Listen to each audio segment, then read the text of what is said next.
እሺ የጌታችን የኢየሱስ ክርስቶስ እናት ቅድስት ድንግል ማርያም በየበረሃ በየሰዎች በየዋሻ እየተገለጠች ሰዎችን የሰው ልጆችን ጡቷን እያጠባች ታሳድጋለች እና እንደዛ ታምናለህ አንተ? እንኳን የጌታችን እናት የማንኛውም እናት አጥብታ ልታሳድግ ትችላለች። ወይ ወንጌል አስተምረኝ ወይም ምዕራፍ አንድ ዛሬ ተረት የሚፈርስበት ቀን ነው። ተረትን ካፈረስን በኋላ ድቅቅ አድርገን እንዳይነሳ አድርገን ዱቄት ካደረግኩት በኋላ ነው ከዛ ወንጌል የሚሰበከው። ይሄ ተረት ከቅፏም ወድቆ እናቴ ሆይ እመቤቴ ሆይ በእጄ ልሙትልሽ አላት። ድብን ልበልልሽ አላት። መሞቻውን ደግሞ ጡቶቿ መካከል ነው ብሎ የሚለው አሳያለሁ። በጡቶችሽ መካከል ልሙት እያላት ማለት ነው። እሺ፣ ስለዚህ ማርያምን በታምር ነው ማለት ነው። አባ ዮሐንስ ዘጸገሮን ጡት እያጠባች ያሳደገችው በታምር ጡት ነው። የጡት እናት ያደረጋት እንደሱ ካልሆነማ ታዲያ አሁን እመቤታችን ከሞተ ስንት ዓመት ሆነ? ጌታችንም ካረገ ስንት ዓመት ሆነ? እንደሱ ካልሆነማ እንዴት ብሎ ሊሆን ይችላል? ከየት ቤተ እምነት ነው? አቢሲኒያ። አቤት አቤት። ከየት ቤተ እምነት ነው? ከኦርቶዶክስ። እንኳን ደህና መጣ። እንኳን ደህና ቆያችሁ። እሺ፣ ገስት ስለላክልኝ ነው ያስገባው። እሺ፣ ይሄ ፒክቸሩ ላይ ቢታየው አርዕስታችን ነው። እሺ፣ እዚህ ጋር እንደዚህ ላድርግልህ። ይሄ ፒክቸሩ ላይ የሚታየው አርዕስታችን ነው። እሺ፣ የጌታችን የኢየሱስ ክርስቶስ እናት ቅድስት ድንግል ማርያም በየበረሃ በየሰዎች በየዋሻ እየተገለጠች ሰዎችን የሰው ልጆችን ጡቷን እያጠባች ታሳድጋለች እና እንደዛ ታምናለህ አንተ? እንኳን የጌታችን እናት የማንኛውም እናት አጥብታ ልታሳድግ ትችላለች። ምን ችግር አለው ታዲያ? የማንኛውም እናት እኔ አሁን የኔ እናት 10 ልጆች አላት። የአንተ እናት አሁን ለምሳሌ ብትሞት ሌላዋ እናት አጥብታ ታሳድጋለች። አድመጣ እኔ አልሞተችብኝም። ሳትሞት እስካሁን ድረስ ስላለች አልሞተችብኝም። ሳትሞት 10 ልጆች አጥብታ ታሳድጋለች ብዬ ስልህ ያልሞተችው እናቴን ምሳሌ አታደርግ። ኦኬ ያልኩ እኔ እናቴ 10 ልጆች ወልዳለች። እኔ ሁለተኛ ልጅ ነኝ። በህይወት ስላለች ዛሬ ጠብተን ያደግነው 10ችንም ጠብተን ያደግነው ስላልሞተች ማለት ነው። ኦኬ ምናልባት ህፃናት ሆነው ሳሉ በእናታቸው ወላጆቻቸው ቢሞቱባቸው አንዳንዶቹ ጥቂቶቹ ናቸው ጡት ሊያጠቡ የሚችሉት። ያውም እሱንም ያውም ምናልባት የጡት ወተት ካላቸው በወቅቱ ማለት ነው። በጎረቤት እንኳን ቢሆን በስጋ ዘመድም ቢሆን እንኳን የጡት ወተት ካላቸው ወስደው ሊያጠቡ ይችላሉ እንጂ አብዛኞቹ የሚያጠቡት ምንድነው? ወተት ነው። በወተትና በአጥሚት ነው ኢትዮጵያ ውስጥ የሚያድጉት ማለት ነው። በዚህ በውጭ ሀገር ቢሆን በሆስፒታል ቢወለዱ መንግስት ነው ወስዶ በሀገር ቤትም የሚያሳድገው ማለት ነው። ከጥቂት ስንቶች ካልሆኑ በስተቀር አንዷ የሌላኛውን ልጅ ጡት ወስዳ አታጠባም፣ በፍጹም አታጠባም። ስለዚህ እኔ እያልኩ ያለሁት የጌታችን እናት ማርያም አንድ ሰው ብቻ አይደለም፣ 2 ሰው ብቻ አይደለም፣ 3 ሰው ብቻ አይደለም፣ 4 አይደለም፣ 5 አይደለም፣ ከዛ በላይ ያሳያለው ጡት እያጠባች ህፃንን ታሳድጋለች። እና አሁን ማርያም አጥብታ ያሳደገችው ህፃን ነው እዚህ አሁን አድጎ ዛሬ ገድሉን የምናየው ሰውዬ ሙሉ በሙሉ ከልጅነት እስከ እውቀት ድረስ የማርያምን ጡት እየጠባ ነው ያደገው። እሷም ጡቷን እያጠባች ነው ያሳደገችው። ይህንን ትቀበለዋለህ ወይ ነው እያልኩ ያለሁት።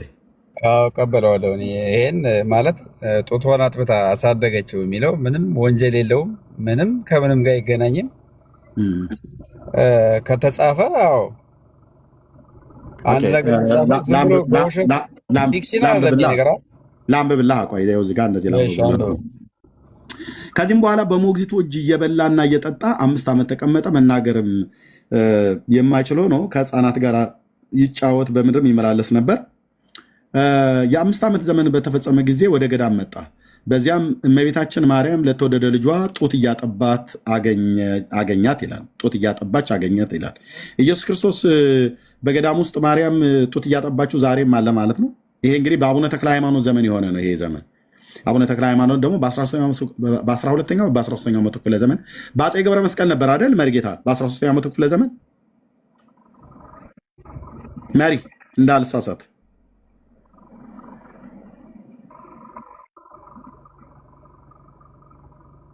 መርጌታ አይ ቲንክ ማይክ ሚዩት ነው እየተናገርኩ። መርጌታ ግን ቆይ መርጌታ የተባለው ትክክለኛ መርጌታ ናቸው? ቆይ ቆይ እስኪ መርጌታ ጋር ኦኬ፣ ችግር የለም። ኖ መርጌታ ጋር ተምታ። ኦኬ። ስለዚህ በ13ኛው ወይ በ12ኛው ክፍለ ዘመን የአቡነ ተክለ ሃይማኖት ገድሉን ላመጣ እችላለሁ። 13ኛው ክፍለ ዘመን 13ኛው ልክ ነው። ቴንክ ዩ 13ኛው ክፍለ ዘመን ማለት ነው። ኦኬ። ስለዚህ ማርያም ግን ካረፈች ከ1300 ዓመት በኋላ እንደማለት ነው። ካረፈች በአጸደ ስጋ በአጸደ ነፍስ ነው ያለችው እሷ። ይሄ እንዳይረሳ። ምንም አይነት ምግብ የለም። ጡት ልታወጣ የምትበላበት አንዳች ነገር በሌለበት በአጸደ በመንፈስ ሆና እንግዲህ እንዴት አይነት ጡቶች እንደሆኑ ምን እንትን አይደለም። እሱንም አያይዘህ ንገረው። እስኪ መርጌታ ትክክለኛ መርጌታ ነገር አንተ አቢሲኒያ ቆይ ከኔ ጋር የምታወራው እና ከኔ ጋር የምታወራው ለመርጌታ ጥያቄ አለኝ። በኋላ እጠይቃቸዋለሁ። ከኔ ጋር ነው የምታወራው። አሁን ከዛ ታወራቸዋለህ በኋላ አይቲ መኪና ውስጥም ስለሆነ ሲጨርስ ታወራዋለህ። ኦኬ። የጌታችን እናት ማርያም በ13ኛው መቶ ክፍለ ዘመን ለነበረው አባ ዮሐንስ ለተባለው ሰውዬ ዋሻ ውስጥ ኢየሱስ ክርስቶስን ጡት እያጠባችው አገኛት ይላል። የጌታ እናት እንግዲህ ሞታ ከተነሳች ከ1300 ምናምን ነገር ዓመት በኋላ ነው ይሄ ነገር የሆነው ማለት ነው። ስለዚህ ኢየሱስ ክርስቶስ ዛሬም ጭምር ጡት ይጠባል ማለት ነው። ኢየሱስ ክርስቶስ እኮ እንደ ማንኛውም ስጋ ለብሶ ሲያድግ መጥባት ባለበት ሰዓት ጠብቷል። አዎ ሞቶ ከተነሳ ካረገ በኋላ ማርያምን ከሞተች በኋላ ጡት እያጠባችሁ በዋሻ ውስጥ አገኛት ይላል። ግን ሕፃን ሆኖ መጥባቱን ታምናለህ እንዴ? እሱማ እንደ እናት ሆኖ እኮ ስለወለደችው እሱኛን አይደለም የጠየኩ እንዴ? ምንድነው እያልከኝ? ስለ ኢየሱስ ክርስቶስ እንትን ስልክ ነው ብራዘር፣ ሰው ሆኖ ስለተወለደ ነው። መጥባቱን ታምናለህ ወይ ነው የምልህ። የተጻፈ የለም፣ ግን የተጻፈ ባይኖርም እንደ እናት አጥብተዋለች። የተጻፈ የለም ጡት ጠባ ብሎ የሚል የተጻፈ የለም። ግን እንደ ማንኛውም ሕፃን እናት አጥብተዋለች፣ አሳድገዋለች። የተጻፈ የለም እኮ አልኩህ ብራዘር፣ የተጻፈ የለም። ግን አንድ ልጅ ጠብቶ በሚያድግበት አጥብተዋለች፣ አላጠባቸውም ኢየሱስ ክርስቶስን ነው ሜት አድርጌያለሁ ብራዘር። እያወራሁ አጥብተዋለች አላጠባችሁም ብለህ አትበለኝ። የተጻፈ የለም፣ ግን እንደ እናት ሆና ስለጸነሰችው እናት ሆና ስለወለደችው በጥበብና በእውቀት በሰውና በእግዚአብሔር ፊት ስላደገ እንጀራ እህል በልቷል፣ ውሃ ጠጥቷል። ጡትም ብታጠባው የተጻፈ ባይኖርም ጡት ብታጠባው እናቱ ናትና አጥብተዋለች ብለን እንላለን። ግን የተጻፈ የለም። የተጻፈ የለም ማለት ግን ሁሉ ነገር ይጻፋል ማለት አይደለም። የተጻፈ የለም ግን ጠብቶ አድጓል ብለን እናምናለን። ኦኬ። የተጻፈ ግን የለም። አሁን የጠየኩ ያለሁት ያኔ እሺ በሕፃን በመሆኑ ጠብቶ ይደግ እንደ ማንኛውም እስራኤላዊ ስለተወለደ ማለት ሰው ሆኖ ስለተወለደ። ሞቶ ግን ከሙታን ተነስቶ ወደ አባቱ ካረገ ከ1300 ዓመት በኋላ ዋሻ ውስጥ እያጠባችሁ አገኘችው ነው ብሎ የሚለው። ይሄ እንዴት ሊሆን ቻለ ነው የምልህ ወንድማችን አቢሲኒያ። ማይክ ሚዩት ነው። ይሄ ለእግዚአብሔር እናት ምንም የሚሳናት ነገር የለም። ይሄ ለማድረግ ሞቶ ከተነሳ ካረገም በኋላ ታጥበዋለች እያልከኝ ነው? አሁን እኮ ስለ ኢየሱስ ክርስቶስ አይደለም እያወራ ያለው፣ ስለ ሌላ ትውልድ እኮ ነው አይደል?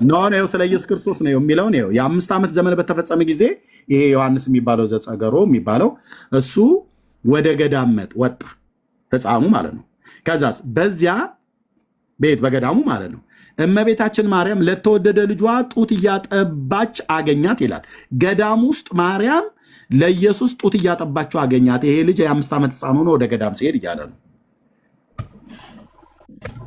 አሁን እኮ ይኸውልህ አንተንም እያጠባች እኮ ነው። በነገራችን ላይ እኔን አጥብቀኛ እየተጠቀምክ ይኸውልህ 690 ሰው እየተከታተለ አንተንም እያጠባች ነው። እንጀራ ሆና ነው ያለችው። አሁንም ቢሆን ለአንተ መልሱ ይሄ ነው ወንድሞቼ። እኔ ደግሞ ማርያም እንጀራ እየሆነች ነው አሁን ራሱ ማለት ነው፣ እያጠባች ነው። ወንድሜ የጠየቅኩት ጥያቄ መልስ የለህም? መልሴ እኮ እየመለስኩልህ ነው። እና እመቤታችን በሁሉም ነገር ልታደርገው ትችላለች። በሁሉም ነገር ልብ በሉ። የሚመለስልህን መልስ እኔ የጠየቅኩት ምን ነበረ? ማርያም እስኪ ወንጌል አስተምረን። እስኪ አንተ አሁን ልከታተል፣ ወንጌል አስተምረን። አይ የለም ይሄ በመጀመሪያ ይሄ ልብ በል። እዚህ ማርያም ተከታዮች ያንተ ስለሆኑ ኮሜንት እያነበብኩልህ ነው። ወንድሜ እሱን እያነበብክ ግን እዚህ የጠየቀውን ጥያቄ ምንድን ነው ያልከኝ? እኔ እንግዲህ ጡት ጠብታ ያሳደገችኝ አንድ እናት ነው ያለች። ኦኬ አንድ እናት ነው ያለች። የማላፍርባት እናቴ መስታወት ጸጋዬ ትባላለች። ኦኬ እኔ እሷን ጡት ነው ጠብቻ ያደግኩት። በማንም ጡት አላደግኩም። ክብር ለመድኃኔዓለም ኢየሱስ ክርስቶስ ሲሆን የእናቴን ጡት ነው ጠብቻ ያደግኩት። ኦኬ የማንንም ጡት መጥባትም አላስፈለገኝም ነበር፣ አያስፈልገኝምም። አሁን የምታጠባኝ ማርያም የምትባል የለችም። ብራዘርዬ እኔ አሁን ጡት የምጠባ ሕፃን ልጅ አይደለሁም። ኦኬ የእናንተ ማርያም ግን ተብላ የምትባለው በየዋሻው እየተገለጠች አንዴ ኢየሱስን ስታጠባ አገኘችው ይላል፣ አንዴ ደግሞ ሽማግሌ ስታጠባ ደግሞ ተገኝታለች። ይሄም ልጅ ደግሞ እዚሁ ጋር ከዛስ ባያት ጊዜ ይላል፣ ባገኛት ጊዜ እያጠባች ሲያገኛት ባያትም ጊዜ አወቃት፣ ሰገደላትም። የ5 ዓመት ሕፃን ልጅ ማለት ነው። እመቤታችንም ማርያምም በእጇ አንገቱን ይዛ ዮሐንስ ሆይ ወዴት ታውቀኛለህ አለች። አንተ ሕፃን ስትሆን ነገር ግን ሽማግሌ ይመስላል። ሕፃንም አፍሽ ያጣፍጠው፣ ስሜንም አንቺ አታውቂኝምን አላት።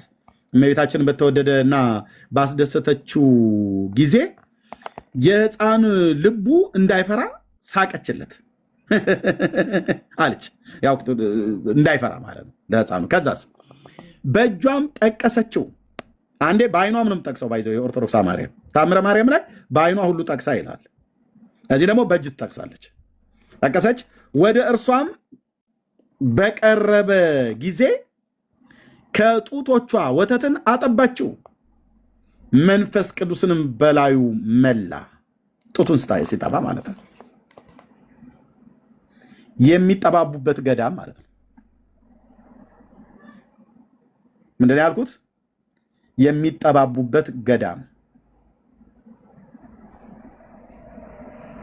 ኢየሱስ ሞቶ ጌታችን ሞትን ድል አድርጎ ከተነሳ ካረገ ከ1300 ዓመት በኋላ ገዳም ውስጥ ማርያም ጡት እያጠባችሁ ተገኘች። ማርያምም እኮ ሞታለች።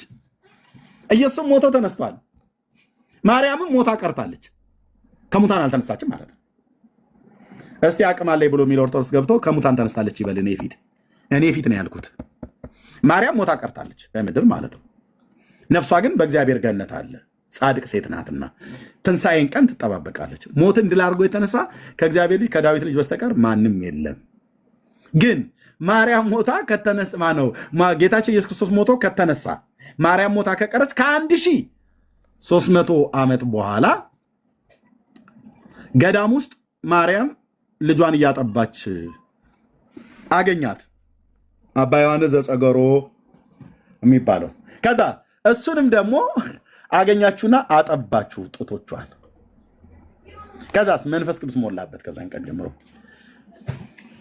ከዛ ጊዜ ጀምሮ እየመጣች እየተከታተለ ታጠባዋለች። አሳያችኋለሁ።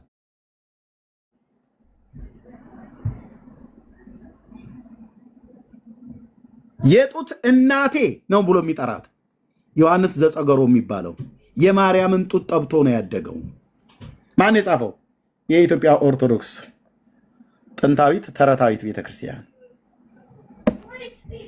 እስኪ መጽሐፉን ጀርባውን አሳየኝ። ሲያንዴ እንደሱ ነው ማለት ያለብህ።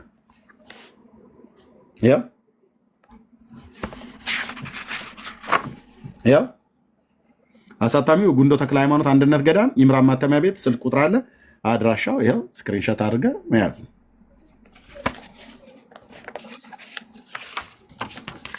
የተረጋገጠ ነው በመረጃ ማለት ነው። ያው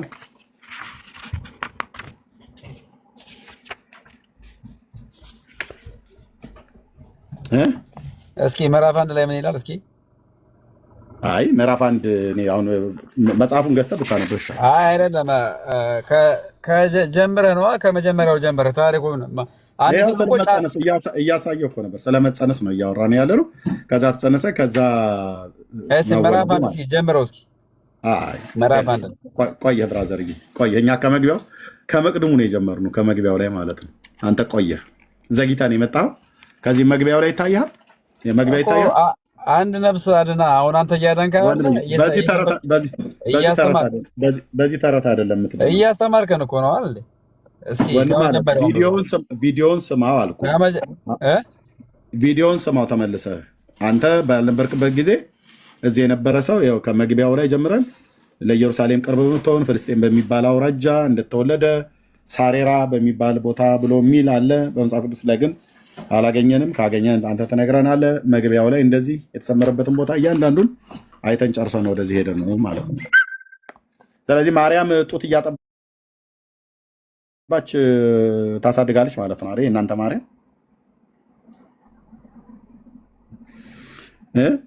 እኮ ምዕራፍ አንድን አሳየኝ፣ አስነብበኝ። ምዕራፍ አንድን ወንድምዬ ከደከመህ እኔ እናንተ መጨቃጨቅ የለብንም። እንዳይደክመኝ እኮ ነው። ወይ ወንጌል አስተምረኝ ወይ ምዕራፍ አንድን። አይ ዛሬ ተረት የሚፈርስበት ቀን ነው።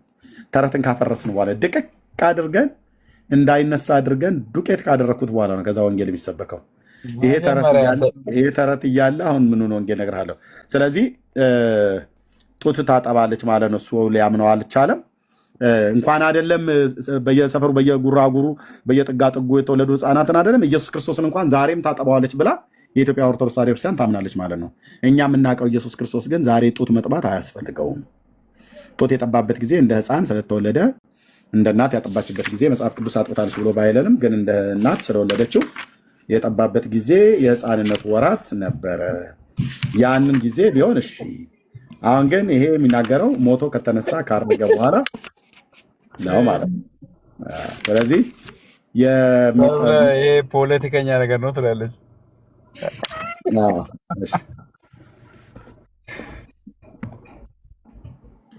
ኦኬ፣ ይህም ብቻ አይደለም። ሌላ እንቀጥል። ከዛ ምን አለ ይላል እዚህ ጋር ደግሞ እዚህ ጋር ምን አለ ይላል። ይህንንም ብሎ ኮራስ በምትባል ቦታ ልብ በሉ የተተከለ የቅዱስ ጊዮርጊስ ቤተክርስቲያን ይሳለም ዘንድ ሄደ። ዮሐንስም በግልጥ በቅዱስ ጊዮርጊስ ስዕል ትይዩ ቆሞ ሳለ በእጆቹ ወደ እርሱ ይቀርብ ዘንድ ጠቀሰው። ጊዮርጊስ ማለት ነው። ጊዮርጊስ በእጆቹ አለው ና አለው። ከምን ከስዕሉ ላይ ልብ በልኝ ብራዘርዬ፣ ከስዕሉ ላይ ና ብሎ ያው ቅዱስ ጊዮርጊስ በግልጥ በቅዱስ ጊዮርጊስ ስዕል ትይዩ ቆሞ ሳለ በእጆቹ ወደ እርሱ ይቀርብ ዘንድ ጠቀሰው።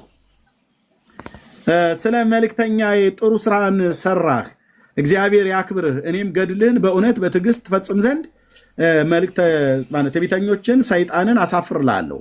በገድል ድል ለመንሳት ጽና፣ ታገስም፣ እግዚአብሔር ይረዳሃልና ካለው በኋላ ቅዱስ ጊዮርጊስም በነጭ ፈረሱ ላይ ተቀምጦ እየተነጋገረው ሳለ ይህንን ዮሐንስ የሚባለው ዘጸገሮን ማለት ነው ከጊዮርጊስ ጋር እየተነጋገረ ሳለ እመቤታችን ማርያም ከልጇ ከተወደደ ልጇ ከኢየሱስ ክርስቶስ ጋር አያት። ወዲና ወዲያ እየዞረ ፈጽሞ ጮኸ፣ የጡቶችሽንም ወተት ከሰጠሽኝ ጀምሮ አንቺስ ከዚህ አለሽን? ከድካም አሳርፊኝ፣ ወደ ሕይወትም ውሰጅኝ አላት።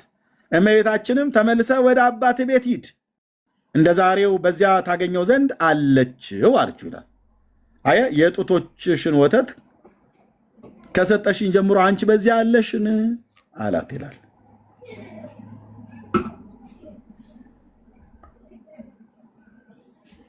አጃይብ ነው ይላል የሐረር ሰው።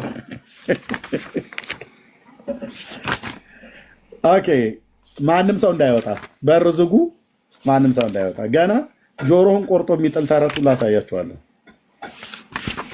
ቀስ ብለን ነው የምንኮመኩመው። ተዝቆ ተነግሮ የማያልቅ ስላለ ማለት ነው።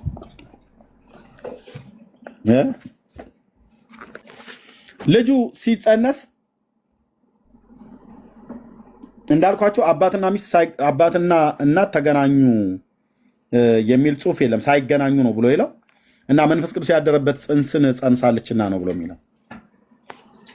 መንፈስ ቅዱስ ምን ያለበት ያደረበት ጽንስን ጸንሳለች። ኦኬ፣ ከዛስ አዋላጅ የሆኑት ዘመዶቿ እዚህ ጋር ስጠይቋት፣ ዘመዶቿ ማለት ነው እነዚህ እህቶቿ ማለት ነው። የዮሐንስ እጨጌ ዘጸገሮ እምነ ጽዮን የምትባለው እናት ማለት ነው። የጸገሮ እናት እነዚህ እህቶቿ የመውለድ ምጥ ህመምን ታመምሽን መጣሽን መጣው ይሻላልን እንያዝሽ እኛ እህቶችሽ ስለሆነ የእናት ልጅ የሌለው በሚወለድበት ጊዜ እናት ልጅ ይመኛል አሏት። ከዛ እምነት ጽዮንም እህቶቿን አለቻቸው መውለዴ ገና ይመስለኛል፣ አላመመኝም፣ ጭንቀትም የለብኝም። ሐዋርያው ጳውሎስ ለእኔ ግን ገና ይመስለኛል፣ የኋላዬን እረሳለሁ፣ የፊቴንም አጽንቼ ይዛለሁ እንዳለ እንደዚህ ቃል ይመስለኛል። ጊዜ ገና አልደረሰም። ልብ በሉ፣ ጊዜ የመውለጃዋ ጊዜ ማለት ነው፣ ገና አልደረሰም። ጊዜ በደረሰ ጊዜ ግን ጊዜውን ልጄ ያውቃል አለቻቸው። የሚወለደው እናትየዋ የመውለጃዋን ጊዜ አታውቅም። የምትወልደው ልጅ ግን ዮሐንስ ዘጸገሮ የሚባለው ግን ጊዜውን ያውቃል። እንዴት አይነት እኮ ሳይንስ መሰለ! እንዴት አይነት ሳይንስ መሰለ! ኦርቶዶክስ ያላት እንዴት ነው? ወላጅ እናት የመውለጃዋን ጊዜ አታውቅም። የሚወለደው ልጅ ግን ጊዜውን ያውቃል።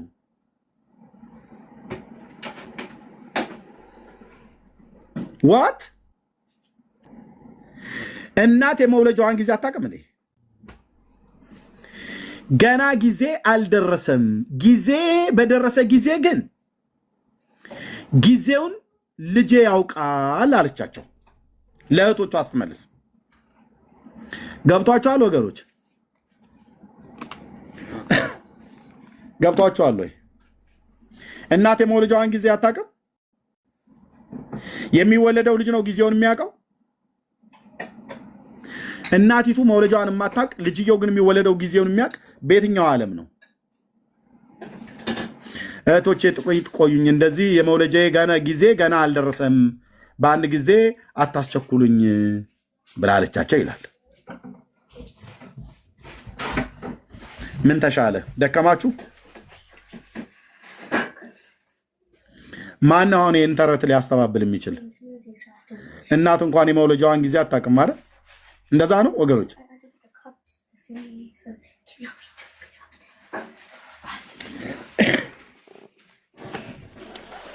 ከዛ ይህንንም ብላ ተነሳች፣ በጸሎት ቤት ውስጥም ቆመች፣ እግዚአብሔር እያመሰገነች ለአብ ለወልድ ለመንፈስ ቅዱስ መንግስት 3 ጊዜ ሰገደች። አራተኛም ለእመቤታችን ለማርያም ስግደት ሰጠች።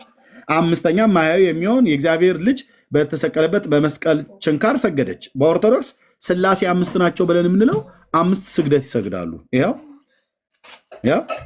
ስንት ስግደት ሰገደች ይላል? 5 ማለት ነው።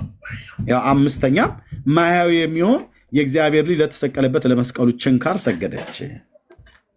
በኦርቶዶክስ ስላሴ 3 ብለው የሚል ነገር ብራዘር፣ እሱ ድሮ የቀረ ነው። አሁን ጨዋታው በ5 ነው። 5 ማርያምና መስቀሉ ተጨምረውበት በክብር እኩል ስለሆኑ 5 ስግደት ነው የሚሰግዱት። ገጽ 49 ምዕራፍ 2 ቁጥር 6 የትኛው አቅም ያለው ሰው ነው ይህን ሊያስተባብል የሚችል? ወፍ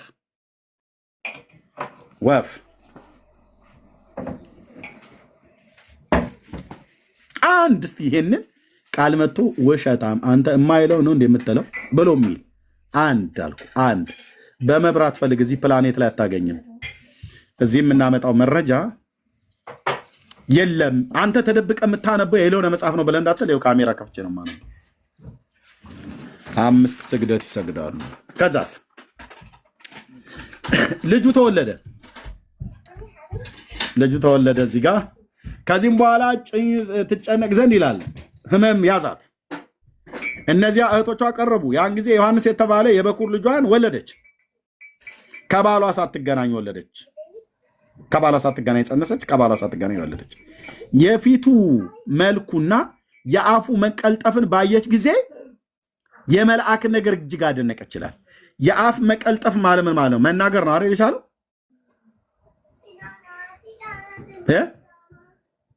የአፉ መቀልጠፍ ማለት ምን ማለት ነው? ይናገራል ማለት ነው አይደል? ሲወለድ ወገኖች አላችሁ ወይስ እኔ ብቻዬን ነው የማወራው? እሺ አቢሲኒያ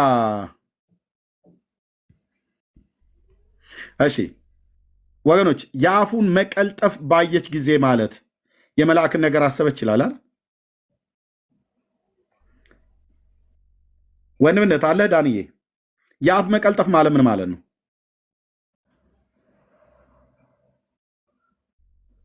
ወንድምነት የአፍ መቀልጠፍ ማለት ምን ማለት ነው? እንጃ መሪ ይሻላል። ወንድምነት ይናገራል ማለት ነው አይደለ? መሪ አለ። የንግግሩ ፍጥነት ማለት ነው።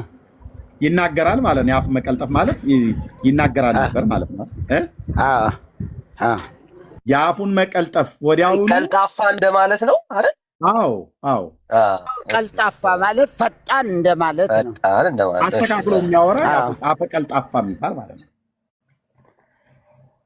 በጣም የሚያወራ ልክ ነሽ አንቺው፣ እንደዛ ማለት ነው። ኦኬ። ከዚህም በኋላ ትጨነቅ ዘንድ ሕመም ያዛት። ያን ጊዜ እህቶቿ ቀረቡ። የዛን ጊዜ ዮሐንስ የተባለ የበኩር ልጇን ወለደች። የፊቱ መልኩና የአፉ መቀልጠፍ ባየች ጊዜ የመልአክ ነገር እጅግ አደነቀች ይላል። የአፉ መቀልጠፍ ማለት ይናገራል ማለት ነው። ኦኬ።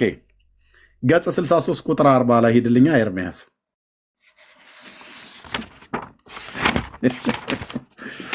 አቤቱ ጌታዬ፣ አቤቱ ጌታዬ፣ አቤቱ ጌታዬ።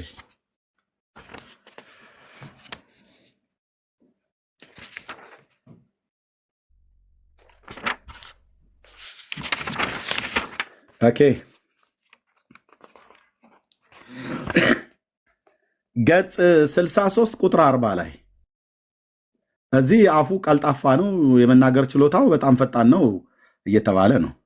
ገጽ 63 ቁጥር 40 ላይ ምን ይላል? ከዚህም በኋላ በሞግዚቲቱ እጅ እየበላ እየጠጣ 5 ዓመት ተቀመጠ። መናገር የማይችል ሆኖ ከሕፃናት ጋር ይጫወት በምድርም ይመላለስ ነበር። መናገር የማይችል ሆኖ እንደዚህ ጋር አፉ ቀለጠፈ ብላችሁን አፈቀል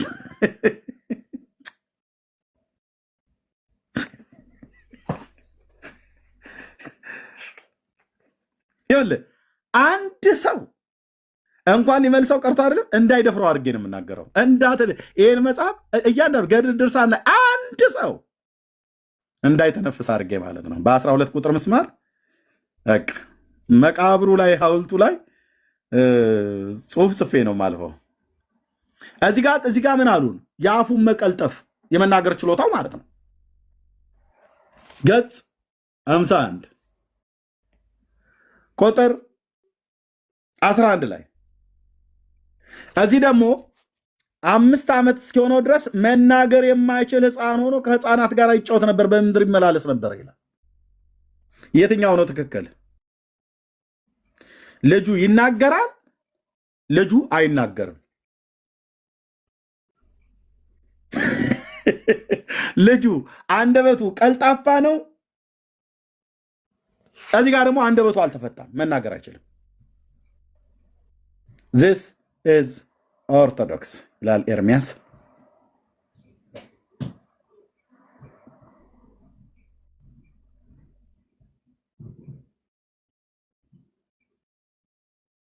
ለምንድነው ኤርሚያስን የምታነበው? እነዚህን መጽሐፍቶች እያነበቡ ህዝቤ ወደ መጽሐፍ ቅዱስ አልመጣላ። ስለዚህ እነዚህ መጽሐፍቶች ውሸት መሆናቸውን ሳሳያቸው ወደ መጽሐፍ ቅዱስ ይመጣሉ። ይሄው ነው ስራው። ስለዚህ ኦርቶዶክስን ከእንደዚህ አይነት ተረት ላይ ነቅሎ ወደ መጽሐፍ ቅዱስ የማምጣት አጀንዳ ነው ያስኩት እኔ፣ ወንድሞቼም ጭምር ማለት ነው። ብሩክ አለህ ወይስ የለህም? እኮ ምንም ሊገባኝ አልቻለም። የዛሬ ቀን የለም ብሩክ። ኦኬ። እዚህ ይናገራል ህፃኑ፣ አፉ ቀልጣፋ ነው። እዚህ ደግሞ መናገር አይችልም።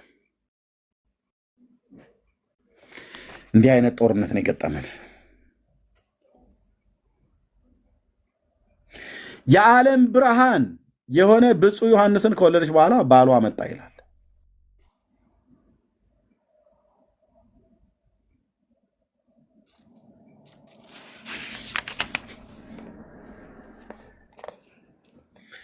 ልጇ በተወለደ ጊዜ የቆሬ ልጆች ሁሉ ጭምር ናቸው መተው የዘመሩለት፣ መላእክት ሁሉ ጭምር ማለት ነው።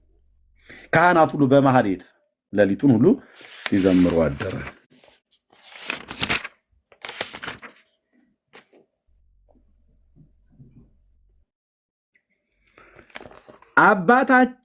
አባታቸው ዮሐንስ የኢየሩሳሌም አውራጃ የምትሆን ሳሬራ ከምትባል ቦታ የወጣ ነው። ቅድም ምን አለን መግቢያው ላይ? ፍልስጤም ነው ይላል መግቢያው ላይ። እንዴት አይነት ዕዳ ነው መድኃኒዓለም! እንዴ ይሄን ያህል ህዝብ ላይ ጫወታ ወንድሜ፣ ይሄን ያህል ህዝብ ላይ ጫወታ እንዴ! ፍልስጤማዊውን አንድ እስራኤላዊ ታደርገዋለህ። ሌዋዊ ነው ብለውን፣ ከዛ ደግሞ ፍልስጤም ነው ሀገሩ፣ ከሳሬራ ነው፣ ከአሬራ ብለውን ካበቁ በኋላ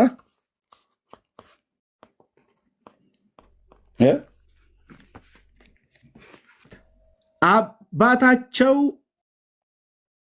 ገድለ ዮሐንስ እጨጌ ዘጸገሮ ገጽ 58 ለዚህ አውራ አስተዋራ ማለት ነው። አባታቸው ዮሐንስ የኢየሩሳሌም አውራጃ ከምትሆን ሳሬራ ከምትባል ቦታ የወጣ ነው። የማን አውራጃ ነች? የኢየሩሳሌም አውራጃ። የዚህ የብርሃን ወላጁ ሆይ ወደ ቤትሽ ውሰጂ አላት። የጡቶቿ ወተት ደስ ባሰኘው ጊዜ የሚናገረው አጣ። መንፈስ ቅዱስም መሰጠው። ከቅፏም ወድቆ እናቴ ሆይ እመቤቴ ሆይ በእጄ ልሙትልሽ አላት። ድብን ልበልልሽ አላት። መሞቻውን ደግሞ ጡቶቿ መካከል ነው ብሎ የሚለው አሳያለሁ። በጡቶችሽ መካከል ልሙት እያላት ማለት ነው። አሳያለሁ ሌላ ቦታ ላይ ጡት በጡት አረኩት አይደል ዛሬ።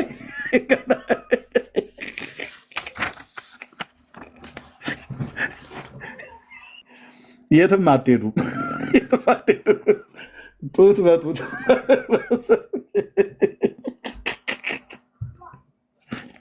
እንዴ! ተቃጺልና ነው ወገናችን።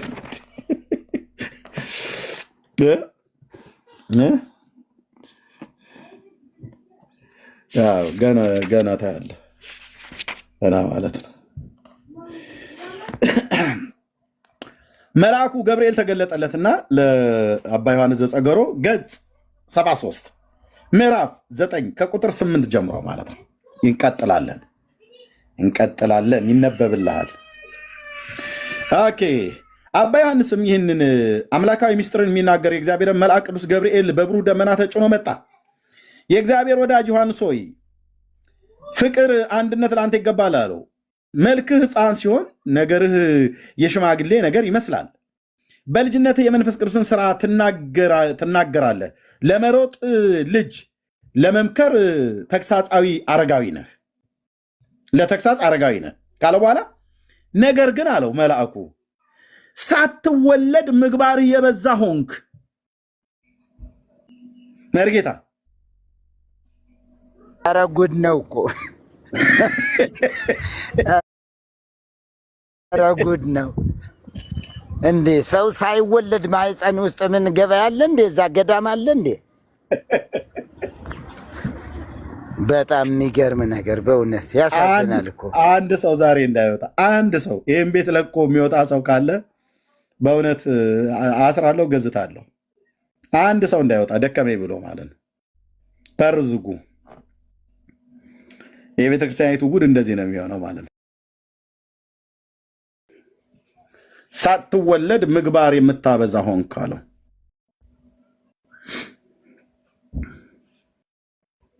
ስለዚህ ሳይወለድ በፊት ምግባር ያበዛ ነበር ማለት ነው ልጁ። ነገር ግን ሳትወለድ ምግባርን የምታበዛ ሆንክ፣ የልጅነትን ስራ ናቅህ ተውህ፣ የሽማግሌን ስራ ተከተልህ ይለዋል። እቺ ነች የኢትዮጵያ ኦርቶዶክስ ተዋሕዶ ቤተክርስቲያን ተረታዊት ናት ብዬ የምናገረው ማለት ነው። ጽንስ ተጸንሶ ሳይወለድ ምግባር ያበዛ ነበር ብላ እንደዚህ የምጽፍ ማለት ነው። እሺ እንግዳ መጥተዋል ይመስለኛል። ኦርቶዶክሳዊ ቁም ነገር ካህን ይመስሉኛል። እንኳን ደህና መጡ። ዳንኤ ወንድምነት አለ አለው ወንድምነት አለው። እስቲ ከተሰሙ ጠይቃቸው። ውሃ አልጠጣም። እሺ ወንድምነት። እሺ ኦርቶዶክሳዊ ሰላም ሰላም ለሁላችሁ፣ እንዴት ዋላችሁ? እግዚአብሔር ይመስገን። እንኳን ደህና ዋላችሁ፣ እንኳን ደህና ቆያችሁ። እሺ አይ ቲንክ የተነሳውን ርዕስ ሀሳቡን አይተውታል ብዬ አስባለሁና ምን ሀሳብ አሉት? የኔ ሀሳብ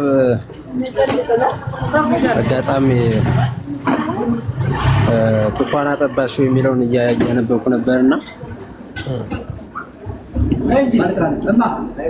እሱን ስላየሁትኝ ይቅርታ ጫጫታ ቦታ ስላለው ነው። እሺ ከቻሉ ጸጥ ያለበት ቦታ ሆኖ ወይስ እስካሁን ድረስ ብዙ አይረብሽም? ድምጽ ግን አለ ኦፍ ኮርስ። እና እኔ ኢየሱስ ለዚህ ብዙ ማብራሪያ የለኝም። ያው የራሴን ያው እንትን አስተያየት ሰጥቼ ለመውጣት ነው። ብዙም እንትን የለኝም። ያው በእንትኑ መጽሐፉ ላይ ገድለ ዮሐንስ ዘጠገሮ ነው የሚል ምንድን ነው የሚለው? አቡነ እጨጌ ቅዱስ አቡነ እጨጌ ዮሐንስ ዘጸገሮ አድራሽ ያለው አይደለ መጽሐፉ?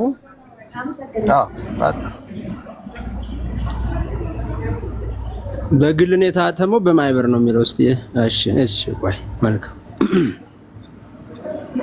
እሺ።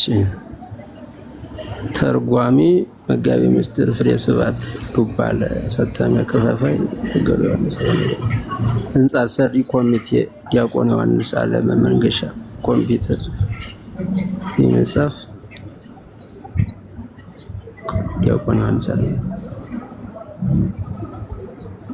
እሺ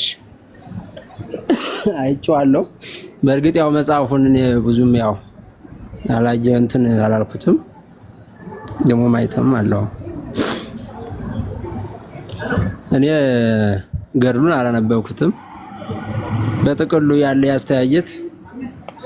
አስተያየት ልናገር። መጀመሪያ የምትጠይቁኝ ካለ ጠይቁኝና አስተያየት ልናገር። ኢየሱስ ክርስቶስ ጡት ይጠባ ነበረ ማለት እንግዲህ ከሞት ከተነሳ ምናምን በኋላ ማርያም ጡቷን ታጠባው ነበር። ማርያም ጡቷን ታጠባው ነበር። ማን? ለኢየሱስ። ለማን? ለኢየሱስ እንግዲህ ሞቶ ከተነሳ በኋላ ማለት ነው። አይ እዛ በኋላማ አትንኪ ብሎ እዚህ በኋላ አድርጋለሁ አትንኪ ብሎ እዛው በኋላ ሌሎች ሁሉ እንዳይነኩት አዞ ሄደኩ አረገ። መጽሐፍቱ ላይ ግን ኢየሱስን ጡት እንደምታጠባ ይናገራል። አንድ ዘዳኔ ቆይ ይቅርታ እንዴ እመለሳለሁ። እስከዛ ውይይታችን እያደረጋችሁ ጠብቁኝ። ቆይ እመለሳለሁ። ይቅርታ እንዴ። እሺ አባ። እሺ ተመልሻለሁ። ቤተሰብ ዳን እየቀጥሉ። እሺ አባ። እና ጌታችን ኢየሱስ ክርስቶስ ሞቶ ከተነሳ በኋላ ጡት አልጠባም። ያው እንደሌላው በፊት እንደ እድገቱ ዙሮ የተመለሰበት እንትን የለም። አስተምሮ አረገ በቃ። ከዛ በኋላ ዳግም ይመጣል ብለን ነው ምናምን። እሺ ከመጽሐፍቱ ላይ ካደገ በኋላ ማርያም ጡት እንደምታጠባው ይናገራል። አይ እንደዚህ አይነት አስተምሮ የለም በእኛ። ካደገ በኋላ እንዴት ብሎ አደገ፣ ተጠመቀ፣ ሞተ፣ ተነሳ፣ ዓለምን አዳነ፣ ቀደሰ። እዚህ ውጭ ያው አረገ። ከዚህ በኋላ ምናልባት ለቅዱሳን ያው እንደ ስራቸው መጠን በጎ ስራ ሲሰሩ ሊገለጽላቸው ይችላል። ከእናቱ ጋራም በራእይም ሆነ በልዩ ልዩ መንፈሳዊ ሁነት ሊገለጽ ይችላል ብለን እናምናለን እንጂ ዙሮ ጡት ጠባ ዙሮ ጡት ይጠባል የሚል አስተምሮ የለንም። እንግዲህ ኬት አግኝተውት የሆነ ይሄንን ትምህርት ታዲያ እንደዚህ ጡት የምታጠባ እሱ ደግሞ ካደገ በኋላ እንግዲህ ጡት የሚጠባ ኢየሱስ ጌታ አግኝተው ይሆን ታዲያ እነዚህ ሰዎች? የቤተክርስቲያኒቷ መጽሐፍ ነው። ቤተክርስቲያኒቷ እስካሁን ስታወግዘው አልሰማንም። ያው በቤተክርስቲያኒቷ ውስጥ ስቲል አለ ይሄ መጽሐፍ። በቤተክርስቲያኒቷ መዋቅር ስር የታተመ መጽሐፍ ነው። አሁን ይሄ የሚለው ጌታችን ኢየሱስ ክርስቶስን ነው ጡቷን አጠባሽው የሚለው እዚህ አሁን ያለው ነው ወይስ ከዚህ ከድርሳኑ ነው የተገኘው? ከሌላ ላይ ነው? አይ ከዚህ ከድርሳኑ ላይ። ይሄ እንኳን አስተምረው ከዚህ እንደገና ጌታችን ኢየሱስ ክርስቶስ እንደገና ካረገ በኋላ እንደገና ከመቤታችን ጡት ጠባ። እሺ ከመቤታችን ጡት ጠባ የሚል አስተምሮ ልክ አይደለም። ካረገ በኋላ ከመቤታችን ጡት ጠባ የሚል የለም። እንደውም በማቴዎስ ወንጌል ላይ የተጻፈው ተነስቶ ሳለ መቤታችን ማለት ማርያም ሄዳ ኢየሱስ ክርስቶስን ልትይዘው ስትል አትንኪ ነው ያላት አይደለም። ከዛ በኋላ በዚህ ነው አስተምሯችን እንደዚህ ነው እንጂ ካረገ በኋላ ጽኑ ጸጋው ለአብ የአብ ተስፋን ጠብቁ መንፈስ ቅዱስን ልክላችኋለሁ ተጠባበቁ ብሎ ካረገ በኋላ ጡት የሚጠባበት ምክንያትም የለም። እንደዚህ አይነት አስተምሮም የለንም። ያደገስ ኢየሱስ ጡት ይጠባል ብሎ ያስባል? እንደው ማረጉስ በፊት አድጎስ ኢየሱስ ጡት ይጠባ ነበረ ያምናሉ? አረ እንደሱ አሁን ጌታችን ኢየሱስ ክርስቶስን ጡት ጠባ ተብሎ ሲነገር እኮ መቼም ለስም አጠራሩ ክብር ይግባውና እናት መሆኗን ለመግለጽ እሱም ከሰው መወለዱን ስጋ መልበሱን ስጋን ተዋህዶ ሰውን ማዳኑን ለመግለጽ እንጂ ኢየሱስ ክርስቶስ በጡት ሳይሆን ያደገው ራሱ ምንም የሰው እንደ ሰውኛን ቢሰራ ደግሞ እኮ አምላክ ነው። አምላካዊ ስራንም እየሰራ አይን እያበራ ዲዳን እየፈወሰ ጎባጣን እያቀና እንደ መለኮት የመለኮትን ስራ እየሰራ እንደ ስጋ ብቻ በዚህ ዓለም ላይ ሳለ ሁሉንም ስራ የአምላክነትም የስጋን ስራም እየሰራ ነው ያደገው። ጡት ጠባ ቢባልም እኮ ስጋ መልበሱን ከድንግል ማርያም መወለዱን እመቤታችን እናቱ መሆኑን ለመግለጽ ያክል እንጂ አሁን ለሱ በጡት አደገ ብለን እኮ ልናገር ሕፃን ሆኖ በጡት አደገ በእህሉ አደገ ብለን ልናገርም እኮ አይገባም እንዳስተምረው። እሺ ያው ኢየሱስ ያው ፍጹም ሰው ስለነበረ እንደ ሰው ማደግ ያለበት ይመስለኛል። እሱን እናወራለን። እሱ ሐሳብ አለ። እንደ አንድ ሕፃን ልጅ ሰው ከሆነ የሰው ካራክተር አለው ማለት ነው። ሰው በባህሪው ጡት መጥባት እና ማደግ አለበት ሕፃን ልጅ እንደተወለደ ምግብ አይበላም። ስለዚህ ከእናቱ ከማርያም ጡት መጥባቱ ላይ ምንም ጥያቄ የለንም። ግን አሁን ወንድምነት የከፈተውን እስቲ አንብቡት። ቁጥር 30 ቁጥር 40 ነው የሚለው። ቁጥር 30 እስቲ ቁጥር 40 እስቲ ገጹን ዝቃርገው። ገጹ ገጽ 63 ይላል። ክፍል 6 ስለ ጥምቀቱ ስለ እድገቱና ስለ ምናኔው የጨጌ ዮሐንስ ዘጸገሮ ማለት ነው። ስለሱ መወለድና ላይ ማለት ነው። እና ምን ይላል ቁጥር 40 ላይ ከዚህም በኋላ በሞግዚቲቱ እጅ እየበላ እየጠጣ 5 ዓመት ተቀመጠ። ዮሐንስ ዘጸገሮ ማለት ነው። መናገርም የማይችል ሆኖ ከሕፃናት ጋራ ይጫወት በምድርም ይመላለስ ነበር። የ5 ዓመትም ዘመን በተፈጸመ ጊዜ ወደ ገዳም ወጣ። በዚያም በገዳሙ ማለት ነው እመቤታችን ማርያምን ለተወደደ ልጇ ጡት እያጠባች አገኛት። ባያትም ጊዜ አወቃት፣ ሰገደላትም ይላል።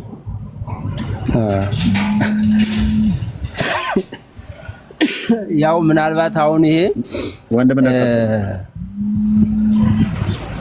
እሺ ወንድምነት እሺ ልቀጥል።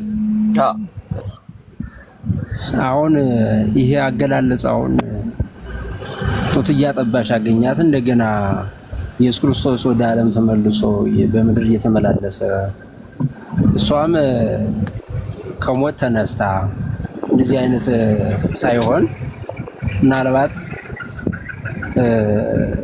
በቤተክርስቲያናችን አስተምሮ መሰረት ምስለ ፍቁር ወልዳ የምንለው እመቤታችን ልጇን ታቅፋ የምንሳለመው ወይም ደግሞ በቤተክርስቲያናችን ላይ እንትን የምናደርገው ስላድኖ አለ። ያንን አይቶ ያንን በማየት ምናምን የሚል ካልሆነ በቀር እንደው እንደ መንፈሳዊ ሐሳብ ነው። ይሄም ራሱ አሁን የሚለው አገላለጹ እያጠባች አገኛች ነው የሚለው።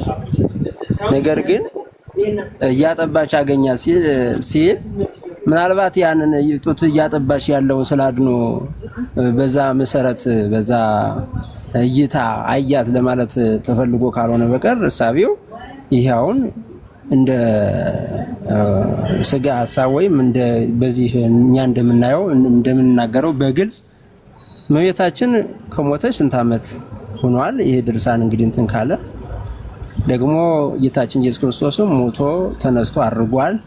በዚህ ሰዓት በመንፈሳዊ እይታ ወይም እንደ ራእይ ወይም እንደው በቃ ተአምር ካልሆነ በቀር በትክክል ነው የሚባል ሐሳብ አይደለም። በተአምር ሊሆን ይችላል። ያው ምናልባት ሰው ሲበቃ እግዚአብሔር ተገልጾ ሊያጽናናው ይችላል። ቅዱሳንም ተገልጸው ከእግዚአብሔር ተልከው ሊያጽናኑት ይችላሉ ለመናኝ ሰው እንጂ በግልጽ እንደገና ኢየሱስ ክርስቶስ ሕፃን ሆኖ ወይም ደግሞ በግዘፍ በትልቁ ሆኖ የ30 ዓመት ሆኖታል ብሎ እንግዲህ ያው በ30 ዓመት ተጠመቀ ብለን እያስተማርን እዛው በኋላ እንደገና ትልቁ ነው ወይም ደግሞ የሚጠባ ሆኖ እኔ ይሄን አልቀበለውም። እንዴት ነው ሊሆን የሚችለው ብዬ ለራሴን እንትን ማስቀምጠው ይሄ እንደ ግን የእርሶ ሳይሆን አሁን ችግሩ ምንድነው? መጽሐፉ ነው እያለ ያለው መጽሐፉ ነው የተናገረ እና መጽሐፉ በግልጽ ጡት እየጠባ አገኘው ነው የሚለው። ስለዚህ መጽሐፉ ያለው ነው አሁን እያወራን ታምር ሊሆን ነው ታምር ነው ብዬ ነው አያት ሳይሆን አያት ቢሆን እንኳን ምናልባት በራእይ ሊሆን ይችላል ይባል ነበረ። ግን ጡት ስታጠባው አገኛት ነው የሚለው። ይሄ በአካል ነው አገኛት የሚለው እና ስለዚህ ምን ማለት ነው የተሻለ የሚሆነው? ይህንን አልቀበለውም ማለት ብቻ ሳይሆን መጽሐፉ ራሱ ትክክል አይደለም የሚለውን አቅም ካገኙ ይሄን ነው ማለት የሚጠበቅበት። ተአምር ነው። አሁን ጌታችን ኢየሱስ ክርስቶስም ተገልጦ እመቤታችንም ተገልጣ ልትታይ ትችላለች። ተአምር ይሆናል። ተአምር ማለት እስቲ ኢየሱስ አሁን ካደገ በኋላ ከማርያም ማለት ምን ምክንያት አለበት ጡት የሚጠባበት?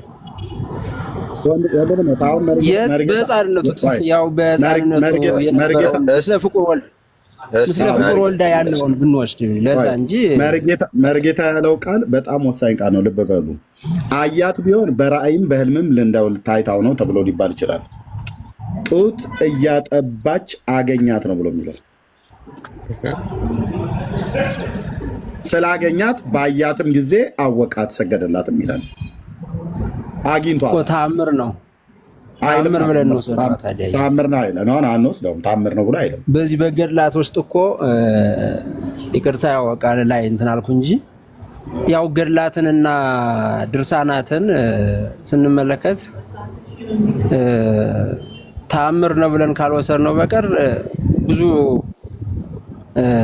እንደኛ አስተሳሰብ ስንቀምረው ሊሆን የማይችል ብዙ ነገሮችን እናያለን። ያው በጻፍ እናያለን፣ ሲነገርም እንሰማለን። እና ገድላትና እንደው ተአምር ነው። ቆይ አሁን ለሴክ ኦፍ አርጊውመንት ተአምር ነው እንበል። በተአምራቶቹ ውስጥ ማን ነው ታላቅ ሆኖ መታየት ያለበት? እሱ ማን ነው መክበር ያለባቸው? የነሱ ነው እንግዲህ እሱ አገላለጣቸው። ማን ነው መክበር ያለበት? በተአምራት ውስጥ ማን ነው መክበር ያለበት? ተአምሩን እኮ አሁን እዚህ ላይ ማለት የፈለገው እመቤታችን አገኛት ነው ያለው። መጀመሪያ እመቤታችን ልጇን እያጠባሽ አገኛት ነው አይደል የሚለው እኮ። ማን ነው አሁን በዚህ ተአምር ውስጥ መክበር ካለበት? እሷን አገኛት። ልክ ነው። ማግኘቱ ጥሩ ችግር የለም። አሁን ማግኘቱን እናወራለን። ተአምር ውስጥ ግን ማን ነው መክበር ያለበት ነው። እግዚአብሔር ተአምርን ሲያደርግ በተአምራቱ ውስጥ ማን ነው ኃይሎ የሚታየው? ማን ነው ታላቅ ሆኖ የሚታየው? ተአምር ሲደረግ ማንን ለማክበር ነው? ተአምር እንግዲህ አሁን በተአምሩ ውስጥ ሰው እንደ ጸለየው ጸሎት ሊገለጽ ይችላሉ። ቅዱሳን እንደ ጸለየው ጸሎት ሊገለጹ ይችላሉ። አልገባኝም። ኢየሱስ ክርስቶስ ጸሎተ ማርያም እየጸለየ ሱባኤ ቢገባ እመቤታችን በስዕል አድኖ እንደምናያት ልጇን ታቅፋ ልጇን እያጠባሽ በዚህ በስዕል በምናየው በዛውም ሁነት ልትገለጥለት ትችላለሽ። እስቲ ማስረጃ ምክንያቱም አሁን እያወራን ያለ ነው ወደ ብረት አወራ አላወራም። ቀጥም። እሺ እያወራን ያለ ነው ተአምር የምናወራ ከሆነ እግዚአብሔር ተአምር የሚያደርገው ማንንም ለማሳየት አይደለም። በአዲስ ኪዳን የሚደረጉ ተአምራቶች አንድ ክሊር መልእክት አላቸው። የሚከብር ልጅ አለ፣ ከፍ ብሎ የሚታይ ልጅ አለ። መንፈስ ቅዱስ መጥቶ ተአምር ቢደረግ አሁንም የሚታይ የሚነገር አለ። ስለ ልጁ ስለ ክርስቶስ ኢየሱስ ኮንፊርም የሚደረግ ነገር በቤተ ክርስቲያኒቱ ውስጥ ያለው የተአምር የመጨረሻ መደምደሚያ ዓላማ ይሄ ነው። ጳውሎስን ለማክበር ተአምር አይደረግም። ሌሎች ቅዱሳን ጻድቃንን ለማክበር ተአምር አይደረግም። ተአምር ከተደረገ የሚደረገው ተአምር ኢየሱስ ክርስቶስን ለማክበር፣ ከዛ ውጪ ሌላ ምንም ተአምር የሚደረግበት ሪዝን የለም። በአዲስ ኪዳን ማንንም ለማክበር እግዚአብሔር ተአምራትን አያደርግም ከልጁ በስተቀር። ስለዚህ አሁን አለ የሚሉኝ ከሆነ በዚህ ሲጀመር ስለ ስዕል አይደለም እየተወራ ያለው። አሁንም ቆመን ማየት ያስፈልጋል። አገኛት ነው የሚለው። ስለዚህ እየተወራ ያለው ኢየሱስ ክርስቶስ ጡት እየጠባ መታየት የተፈለገበት በቤተ ክርስቲያኒት ውስጥ የሆነ አጀንዳ አለ ማለት ነው። ለምንድን ነው አሁንም ሰዎች ኢየሱስ ልጅ ሆኖ ጡት እየጠባ በሰው ልብ ውስጥ እንዲሳል የተፈለገው ነገር ምንድን ነው? እሱ ነው ግራ የሚያጋባው። ምንም ተአምር ውስጥ እዚህ ተአምር ውስጥ አሁንም ሕፃን ልጅን እንደሆነ ወይ ደግሞ ካደገ በኋላ ካረጀ ማለት ከጎለመሰ በኋላ 30 ምናምን ዓመቱ ነው። ከዛም በኋላ አሁንም ጡት እየጠባ ያለን ኢየሱስን በሰው ልብ ውስጥ ለመሳል የተፈለገበት ምክንያት ምንድን? እሱ ነው መመርመር ያለበት። አይ ነው ይሄ እኮ ተአምር ነው ካሉኝ፣ እስቲ ተአምሩን ከእግዚአብሔር ቃል ግለጡና ኢየሱስ ክርስቶስ እንዴት ተዋረደበት ተአምር ካለ ማስረጃ ስጡኝ ከእግዚአብሔር ቃል።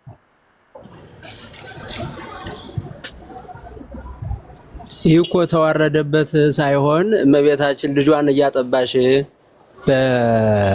በዛ በመጀመሪያ በምናየው በስዕል አድኖ ሰውየው በሚረዳው መልክ ተገለጠሽለት ነው።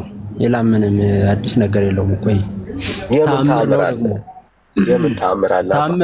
ተአምር ነው ከተባለ ደግሞ ይሆናል፣ ሊሆን አይችልም ተብሎ የሚታሰብ ነገር የለም። ተአምር ነው። እስቲ ጥሩ። እስቲ አሁን ኢየሱስ ክርስቶስ ተስሎ መገለጥ ያስፈለገበት ምክንያት ካለ አሳዩ።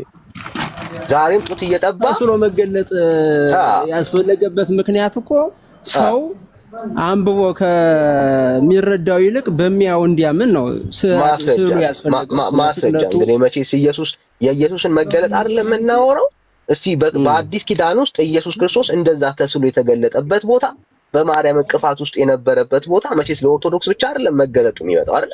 በእግዚአብሔር ቃል ውስጥ እንደዚህ ጡት እየጠባ አሁንም ሕፃን ልጅ እንደሆነ ተስሎ የተገለጠበት ቦታ አለ ነው? ለኦርቶዶክሳውያን አዲስ መገለጥ ነው ኢየሱስ። አሁን ለምሳሌ እኛ ያው አሁን እዚህ ታች እንደ ስዕል አድኖ እንደምናየው የሕፃንነቱን ስዕል ነው ምስለ ፍቁር ወልዳ የምንለው የሕፃንነቱ ስዕል ነው ያለው። አሁን ኢየሱስ ክርስቶስ 30 ዓመት አልፎት ያ ተሰቅሎ ሞቶ ትልቅ ሆኖ ሞቶ ተነስቷል። ከዚህ የምናየው ስዕል አድኖ ግን የሕፃንነቱን ነው እኛ የምናየው። ይሄ ለምንድን ነው ከተባለ እሷ አቅፋ እንዳሳደገሽው ጡት አጥብታ እንዳሳደገሽው ሰው አይቶ እንዲረዳ እሱም ሰውኛውን ፈጽሞ እንዳደገ ለመረዳት ነው በቀላሉ ይሄ ስዕል አድኖ ያስፈልገው እና ይሄ ደግሞ ሰው ባየው ሁኔታ በለመደው ነገር በአይምሮው ያ ታምር ሊገለጽለት ይችላል ነው። ታምር ማለት በዚህ ነው ምን የሚወሰነው ነው እንጂ ሆነ ተአምር የምንለው እኔ አሁን እንግዲህ መጽሐፍ እንግዲህ ማለት የቤተ ክርስቲያን አገልጋይ እንደሆነ አውቃለሁ። ተአምር የምንለው እኛ ያሰብነውንና ያለምነውን ነገር ማየት አይደለም አይደል? ሲጀምር አሁን ኢየሱስ ክርስቶስ ልክ ማርያም እንደዚህ ደግሞ ኢየሱስ ደግሞ እንደዚህ የሆነችበት ስዕልን እኮ ይሄ እኮ የሰው የእጅ ስራ ነው አይደል? መጽሐፍ ቅዱስ ውስጥ ኢየሱስ ክርስቶስ በእንደዚህ መልኩ ስለመሳሉና ኢየሱስ ክርስቶስ ነው የሚያስብል ምንም መጽሐፍ ቅዱሳዊ ኤቪደንስ የለውም። ካለው ትቀበላለህ። ይሄ ሰው ኢማጂን ያደረገው ጉዳይ ነው። ይሄ ማንነት ደግሞ መጽሐፉ እያወራ ያለው ልክ በዚህ መልኩ ሳይሆን ማርያም ጡት እያጠባችው አገኛት ነው የሚለው። የተገኘው ማን ነው? ጡት እየጠባ ያለው ኢየሱስ ክርስቶስ ነው። ማርያም ምን እያደረገችው? ኢየሱስን አሁንም ጡት እያጠባችው ነው እያለ ያለው መጽሐፍ። ይሄ በምንም ታሪክ ተአምር ሊሆን ይችላል ወይ ካሉኝ አይሆንም። ምንም የሚያሳየው የሚያስተምረው ነገር የለም። ጉዳዩ አሁን እንዴት እንደማስረዳው በእግዚአብሔር ቃል ውስጥ አሁን ይሄ ተአምር የሚያሰኘው ምን ቁም ነገር አለው? ምን ቁም ነገር አለው? ተአምር ያስባለበት ምንድን ነው? እሱ ማርያምን ማየታቸው ነው። ምኑ ጋር ነው ተአምር የሚባልበት? ኬዙ ምንድን ነው? የለም እኮ በእግዚአብሔር ቃል ውስጥ ልታገኙት እኮ አይችሉም። ይሄንን አሁን ልንማርበትና ልናይበት የምንችለው ምንም አንዳች ነገር የለም። ኢየሱስ ካደገ በኋላ አሁንም ጡት ይጠባል የሚል መደምደሚያ ያለው ሐሳብ እንዴት አድርገን ነው ተአምር ነው ብለን የምንቀበለው?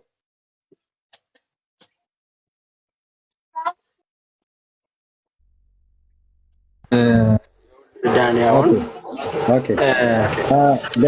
ሌላ ምን ጨምር እዚህኛው ላይ ብቻ እንዳንቆም። እሺ፣ ጌታችን ወንድምነት እንዳልከው ጌታችን በምድር እንግዲህ በስጋ ከእሷ ስለተወለደ በጥበብና በእውቀት በሞገስ በሰውና በእግዚአብሔር ፊትም ስላደገ አጥብተዋል ተብሎ የተጻፈ ቃል ባይኖርም እንደ እናት ብታጠባውም ልጅ ሆኖ ስለተወለደ አይገርመንም። እህል በልተዋል፣ ውሃ ጠጥተዋል፣ በምድር ላይ በነበረበት ሰዓት ላይ ማለት ነው። እና ያ የነበረበት ዘመን እንደ ማንኛውም ሕፃን ስላደገ አንድ ልጅ እስከ 3 ዓመት ድረስ ሊጠባ ይችላል። ኦኬ። በዕብራውያን እናቶችም በአረቦችም በሌሎችም ሀገራት አንዳንዴ እስከ 2 ዓመት አንዳንዴ እስከ 3 ዓመት 3 ዓመት ግን ኮመን ነው። እሺ፣ እስከዛ ድረስ ጠባ። ኦኬ። መጽሐፍ ቅዱስ ላይ እንደዚህ ተጽፎ ባይገኝም ግን ጠባ ተብሎ ቢባል አይገርመንም። ማለት እናት ስለሆነች ማለት ነው፣ ልጇ ስለሆነ በስጋ ስለተወለደ ጌታችን እንደዛ ጠባ ተብሎ ቢባል መጽሐፍ ቅዱስ ባይነግረንም እንደዛ ብናምን ምንም አይገርምም። ኦኬ። ግን ሞትን ድል አድርጎ በአባቱ ቀኝ በሰማያት ተቀምጦ ሳለ ዛሬም ግን በገዳም ውስጥ ሰዎች ሲሄዱ እንደዚህ እንደ አባ ዮሐንስ ዘጸገሩ አይነት የ5 ዓመት ሕፃን ልጅ ሆኖ ሳለ እናቱ ስትሞትበት በሞግዚት አድጎ የ5 ዓመት ሕፃን በነበረ ሳለ ወደ በረሃ ሄደ። ወደ ዋሻ ወደ በረሃ ሲሄድ በገዳም ውስጥ ማርያም የተወደደ ልጇን ጡት እያጠባች አገኛት ይላል። አወቃትም፣ ወድቆም ሰገደላት ይላል። ይህ ማለት በኢትዮጵያ ኦርቶዶክስ ቤተክርስቲያን ዛሬም ጌታችን መድኃኒታችን ኢየሱስ ክርስቶስ ማርያም በየስፍራው በየገዳሙ እየተገለጠች ጡት እያጠባች ለሰዎች ሁሉ ጭምር የምትታይ ናት። ጌታችንን ጡት እያጠባችው ትታያለች። ይሄም ብቻ አይደለም፣ ራሱንም ጡት አጥብታ አሳድገዋለች። ይህንንም ምን ይላል በዚሁ መጽሐፍት ላይ ወደ ዋናው ወደ በለጠው ምንሄድ ብዬ ነው ወንድምነት እዚህ ጋር ብቻ ከምንቆም መምህር እንዲመልሱልን። ይህንንም ብሎ ይላል ገጽ 89 ቁጥር 102 ላይ ይህንንም ብሎ ኮራስ በሚባል ቦታ ደረሰ። የተተከለም የቅዱስ ጊዮርጊስን ቤተክርስቲያን ይሳለም ዘንድ ሄደ። አባ ዮሐንስ ዘጸገሮ ማለት ነው። አባ ዮሐንስም በግልጥ በቅዱስ ጊዮርጊስ ስዕል ትይዩ ቆሞ ሳለ በእጆቹ ወደ እርሱ ይቀርብ ዘንድ ጠቀሰው ይላል። ጊዮርጊስ ነው ከስዕሉ ላይ በእጆቹ ጠቀሰው። እንደዚህ ባይዘ በኦርቶዶክስ ተዋሕዶ ቤተክርስቲያን ያሉ ስዕላት፣ ቅዱሳት ስዕላት ወይ ስዕለ አድኅኖ ተብለው የሚባሉት ይናገራሉ፣ ደም ያፈሳሉ፣ ያለቅሳሉ፣ ዘይት ያፈልቃሉ፣ ይጨፍራሉ፣ ይደንሳሉ፣ ይጠቅሳሉ በአይናቸውም በእጃቸውም። እና አንዱ ጊዮርጊስ እዚህ ጋር በእጁ ነው የጠቀሰው። ይኸው በእጆቹ ወደ እርሱ ይቀርብ ዘንድ ጠቀሰው ይላል። ስለ መልእክተኛዬም ጥሩ ስራህን ሰራህ፣ እግዚአብሔር ያክብርህ። እኔ ገድልህን በእምነትህ በትዕግስት ፈጽም ዘንድ የትዕቢተኞችን ሰይጣናትን አሳፍርልሃለሁ። በገድል ድል መንሳትን ጽና፣ ታገስም፣ እግዚአብሔር ይረዳሃል አለው ጊዮርጊስ ማለት ነው። ለማ ለአባ ዮሐንስ ዘጸገሮ ማለት ነው። ቅዱስ ጊዮርጊስም በነጭ ፈረስ ላይ ተጭኖ እየተነጋገረው ሳለ እመቤታችን ማርያም ከተወደደ ልጇ ከኢየሱስ ክርስቶስ ጋር አያትና ወዲህና ወዲህ እየዞረ ፈጽሞ ጮኸ፣ የጡቶችሽን ወተት ከሰጠሽን ጊዜ ጀምሮ አንቺንስ ከዚህ ያለሽን? ከድካም አሳርፊኝ፣ ወደ ሕይወትም ውሰጅኝ አላት ይላል። የጡቷን ወተት እየጠባን ያደገው አሁን የጌታ ኢየሱስ ክርስቶስ ጠብቶ ማደግ ልጇ ስለሆነ ኦኬሽ። በጣም ይገርማችሁ በኢትዮጵያ ኦርቶዶክስ ተዋሕዶ ቤተክርስቲያን ዛሬ ማርያም ተብላ የምትባለዋ ከህፃናት ጀምሮ እስከ ሽማግሌ ድረስ እውቀት አልገባ ብሎ ያለው መነኩሴ ሁሉ ጭምር ጡቷን በየቦታው እንደ ገትላም ቆማ የምታጠባን እያሉ የሚጠባቡበት አንድ መዓት ምዕራፍ ነው ያለው። ከዚህም መካከል አንደኛው አባ ዮሐንስ ዘጸገሮ የማርያምን ጡት ነው እየጠባ ያደገው። ከዚህም የተነሳ የጡት ልጇ አድርጓታል። በገጽ 90 ምዕራፍ 3 ላይ እዚጋ ምዕራፍ 3 ክፍል 12ኛው የረቡዕ ማለት ነው። ዳግመኛ እመቤታችን ተገለጸችለት ይላል። በዚህ ክፍል ላይ ተገልጣለት ሳለ ዳግመኛም ይላል። እኔ ሙሉ ነው ያነበኩት መጽሐፉ። ወደ ቅፏ ተመልሶ ከጡቶቿ መካከል እርፍ ብሎ እመቤቴ ሆይ የጡቶችሽን ወተት እጅ አስነሽኝ፣ በመካከላቸውም ልሞት እወዳለሁ፣ ወተታቸውንም ልጥባ አለ። ያው ከመጀመሪያው ማጥብተዋለች፣ አሁንም ልጥባ አላት እና በዛው በጡቶችሽ መካከል ልረፍ ልተኛ፣ ከዛም እዛው መካከላቸው ደግሞ ሳለሁ በመካከላቸው ልሙት፣ በጡትሽና በጡትሽ መካከል እያለ ማለት ነው። ለዚህ በኢትዮጵያ ኦርቶዶክስ ተዋሕዶ ቤተክርስቲያን ያለችዋ የጌታ እናት ማርያም ተብላ የምትባለው እውነቴን ነው የምላችሁ እዚህ ያላችሁ ሰዎች ትውልዳችሁና ዘራችሁን ከኦርቶዶክስ ተዋሕዶ ቤተክርስቲያን ነገረ ማርያም ትምህርት ጠብቁ። የጌታ እናት ማርያም እንደዚህ አታደርግም። እች ግን በጡቶቿ መካከል ልሙት ብላ የሚስጥር ጡት የምታጠባ፣ የወንዶችን ብልት የምታስቆርጥ፣ የሴቶችን ብልት የምታስም እንደዚህ አይነት ነውረኛ ነገር የተጻፈ ነው። ስለዚህ የጌታችን እናት ቅድስት ድንግል ማርያም እንደዚህ አላረገችም። ከኦርቶዶክስ ማርያም ራሳችሁን ጠብቁ ካለ በኋላ እሱ የእናቱን ጡቶች አላወቀምና ዮሐንስ ዘጸገሮ ማለት ነው በሕፃንነቱ ስለሞተችበት አላወቀምና እመቤታችንን ማርያምን የጡት እናት አደረገ ይላል። መምህራው እንዲመልሱ ነው የምፈልገው። ይሄ ዮሐንስ ዘጸገሮ የሚባለው ሰው ማርያምን የጡት እናት አድርጎ ከልጅነት እስከ እውቀት ድረስ አጥብተዋለች። የ5 ዓመት ልጅ ሆኖ ነው ወደ ገዳም የገባው። የ5 ዓመት ልጅ ደግሞ ጡት የሚተው ነው እና ግን እሱ ከዛ ከ5 ዓመት ጀምሮ በሕይወተ ሥጋ እስካለ ድረስ እየተጠባቡ ነው ያሳደገችው እና የጡት እናቱ ሆና ሁሉ አሳድገዋለች ማለት ነው። እና ይህንንስ እንዴት ያዩታል እያልን ነው። የጌታችን ኢየሱስ ክርስቶስ ቢጠባ እሺ፣ አንደኛ ሞቶ ከተነሳ ካረገ በኋላ ነው አሁንም አጠባችሁ ተብሎ የተጻፈው። ግን አሁንም ይኸው እንደገና ደግሞ ዮሐንስ ዘጸገሮ የሚባለውም ጠብተዋል። በታምረ ማርያምም ላይ ሌላ አንድ እውቀት አልገባ ብሎ ያለ መነኩሴ እንደዚሁ እውቀት አልገባውምና ማርያምን ጡት አጥቢም ብሎ አላት። ያው የኦርቶዶክስ ማርያም ማለት ነው። እና እሷም ግሩም ሚስጥርን የሚናገር ጡትን ከወተቷ አጠባችው አረካችውም ይላል። እና በእሷ ጡት በማርያም ጡት እየጠቡ ያደጉ እሷን የጡት እናት ያደረጉ በጣም ብዙዎች አሉ። አንዱ ዮሐንስ ዘጸገሮ ነው። ይህንንስ እንዴት ያዩታል መምህር?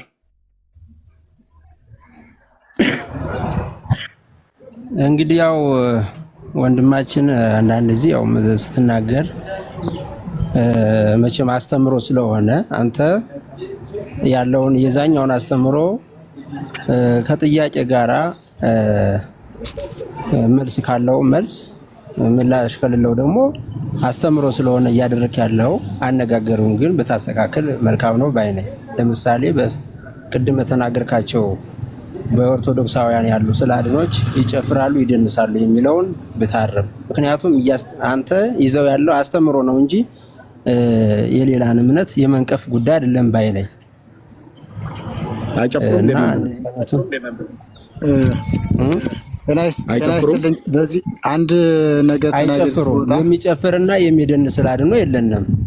ወዝም ያወጣ አለን። አንዴ ቆይ ፍሬ ሰባት እሰጥዎታለሁ። እርስዎን ማን ፍሬ ሰናይ እሰጥዎታለሁ። መምህር የመርቆሪዎስን ስለ አድኖ ያውቁታል አይደል? ሰሜን ሸዋ እና ታዲያ ያን እኮ አሸበሸበ ወይም ደግሞ እነዛን ሰዎች ሊባርካቸው ደነነስል ከመኦሆ ዘይብል እንደዚህ አንገቱን እንትን አደረገላቸው፣ ቅልስ አደረገላቸው። ይንቀሳቀሳል። አሁን ይንቀሳቀሳል። ይህም ተአምር ነው። በቃ ተአምር ነው፣ ሊቀበለው ይገባል። ስለዚህ ተንቀሳቀሰ ማለት ጨፈረ ደነሰ ማለት አይባልም። መምህር ካህናቱ በማህሌት ጊዜ ካህናቱ ከበሮ ይዘው ወረብ ተመርግዶ ወረብ ተመልሶ ካህናቱ በሚያሸበሽቡ ሰዓት ላይ ስዕሉ ይጨፍራል ይደንሳል፣ አይ ቲንክ ያሸበሽባል እያሉ አይደል እንደሚያሳዩት። ደነሰ ብለው የሚለው ቃል ይጨፍራል። ቃሉን አስተካክል ነው እያልኩ ያለው። ይኸውልህ አይኔ ስልቻ አይደለም የገብርኤልንም አሳየውታለሁ። ቅዱስ ገብርኤል እኮ ቃሉን አስተካክል። ይጨፍራል ይደንሳል የሚል ስለ አድኖ የለም። በቃ ይንቀሳቀሳል፣ ወዝ ያወጣል። አዎ ያወጣል። ይፈውሳል። አዎ እኮ ምን ሲያደርግ ነው ወዝ የሚያወጣው? በቃ ተአምር ነው። ወዝ ከፊቷ ወዝ ይወጣል ሁልጊዜ። አሁን ሁሉ ወዝ ይወጣል ፊቷ ላይ እንደዚህ ይወጣል። እንትን እየተቀባን እንፈወስበታለን። ይሄ አለ እኮ። ምን ሲያደርግ ነው ወዝ የሚወጣቸው? ምን ሲያደርጉ ነው? መቼም ሩጫ 10,000 ወይ 5,000 ወይ ማራቶን ውድድር ገብተው አይደለም። ምን ሲያደርጉ ነው ወዝ የሚወጣቸው? ወዝ ማለት ላበት ነው አይደል መምህር? አይደለም አንተ እንደምታስበው አይደለም። ይሄ ተአምር ነው አልኩ እኮ። ይኸውልህ ተአምር ነው። በቃ ይሄ ከአይምሮ በላይ የሆነ እሳቤ ነው እንጂ እኛ እንደ ሰውኛ አይደለም። በቃ ተአምር ነው። አንድ ስላድኖ በእጅ የተሳለ ስላድኖ ወዝ ሊያወጣ አይችልም። ካልሆነ እኔ ወዝ አወጣሁ ብዬ ብል ምን እያልኩ ነው? አንተማ አንተ ሰው ነህ። ተንቀሳቀስ እንደ ሰው ስለሆንክ ስትንቀሳቀስ ወዝ ልታወጣ ትችላለህ። ስትናገር ወዝ ልታወጣ ትችላለህ። ሰው ነህ። ያ ግን ወረቀት ነው ወይም ደግሞ ሌላ ደግሞ ከሆነ ደግሞ በስዕል የተሳለ አንሶላ ላይ የተሳለ በቀለም የተሳለ ስዕል ነው። ይሄ ደግሞ ወዝ አወጣ ማለት ምን ሲያደርጉ ነው ታዲያ ወዝ የሚወጣቸው መምህር? እሱ በቃ ሰውን ለመፈወስ እግዚአብሔር ምክንያት ሲያደርግ ስዕላቶቹ ካህናቱ ወረብ ሲወርቡ ያሸበሽባሉ አልተባለ? አዎ ያሸበሽባሉ።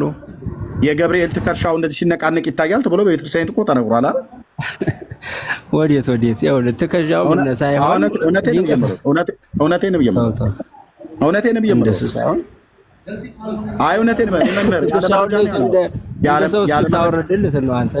ያለ መረጃ አላወራም። ራሱ ካህናቱ ናቸው ያሉት። ገብርኤል እዩት አያችሁት? ከትከሻው እያያችሁት ነው እያሉ የሚሉት ዲያቆናቱ ቤተክርስቲያኖች ውስጥ እንደውም የኦርቶዶክስ ሚዲያ ቀራጮች ገብተው ሁሉ ሲናገሩ ነው እንደዛ የተሰማው። ስለዚህ እሱን እንኳን ራሱ አላውቀውም አለ አይደል? መስዬ መረጃ አለ አይደል? አምጪው ከፈለግሽ እህትዬው ነው ያምጪው። ሰውየው ተናገረ ተብሎ ሳይሆን ስዕሉ ተንቀሳቀሰ የሚለው እንቀበላለሁ። ይኸውልህ ዋናው ለምን አንይዘው? የመርቆሪዎስ መንቀሳቀሱ በወረቡ ጊዜ ነው አይደል? አዎ ያ ምስጋናቸውን መቀበሉን አሸብሽቧቸውን የነሱን ማህሌታቸውን መቀበሉን ለመግለጽ ደስታ፣ እነሱም ደግሞ የተለመደ ልምድ ስላለ በቃ ያ የሚንቀሳቀስበት ሰዓት ወረቡ ሲደርስ ሲያሸበሽቡ ያም ደግሞ ምስጋናቸው እንደተቀበለ ለመግለጽ ይንቀሳቀሳል። ስለዚህ ካህናቱ ወረቡን በሚወርቡ ሰዓት ላይ ካህናቱ ይንቀሳቀሳሉ። በዛ ሰዓት ላይ ወዝ ይወጣል አይደል? ከሰውነታቸው ወዝ ይወጣል ሳይሆን ይሄ ወዝ የሚወጣው የእመቤታችን ስላድኖ አለ ነው። ቆይ የካህናቱን ያልኩት ካህናቱ ወዝ ይወጣቸዋል አይደል? ከሰውነታቸው ካህናቱማ ሰው አይደሉም? አዎ ሰው ናቸው። ወዝ ይወጣቸዋል። እና የመርቆሪዎስስ ስዕለ አድኅኖ ሲንቀሳቀስ ወዝ አይወጣው?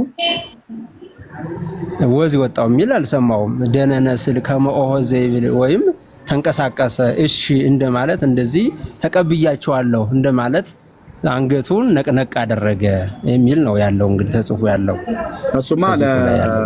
እሱማ ለማን ነው? ለነዛ ሁለቱ መነኮሳት ነው። እሱ እነ ባስልዮስ ማለት ነው። ጎርጎርዮስና ባስልዮስን እሱ እዛ በአባ ጊዮርጊስ ዘጋስጫ ገድሉ ላይ አለ፣ ድርሳኑ ላይ ማለት ነው።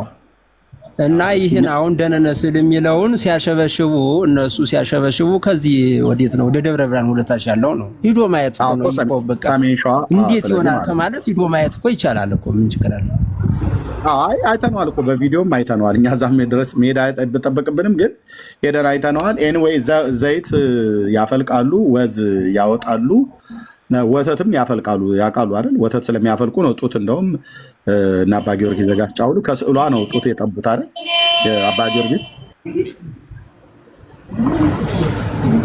አባ ጊዮርጊስ ከስዕሏ አባ ጊዮርጊስ ከማርያም ከስዕለ አድኅኖ ማርያም ጡት ጠብቶ እንደጠገበ ያውቃሉ አይደል?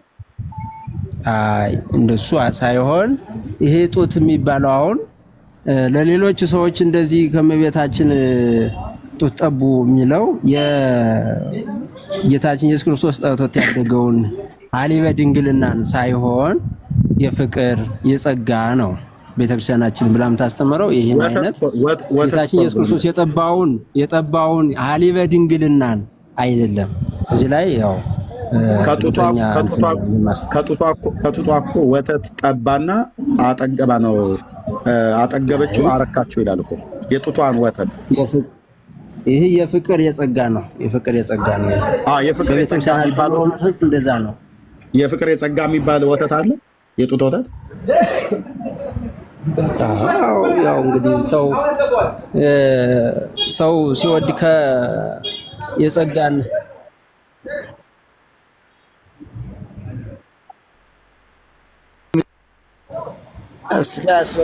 እንደዚህ አይነት እንደምታውቃቸው እረዳለሁ፣ ግን ሰው የለም ማለት ነው ቤቱ። አይ ችግር የለውም መርጌታ ችግር የለውም። ገና ጎንበስ ቀና ማለት ግን ኤርምዬ ጎንበስ ቀና ማለት ግን ይችላል አይደለ መርጌታ አይደል? አሁን ከጠቀሱት ማለት ነው እኮ ምን ማለት ደነነ ስዕል አይደለ ያሉ ቅድም? አዎ እና ጎንበስ አለ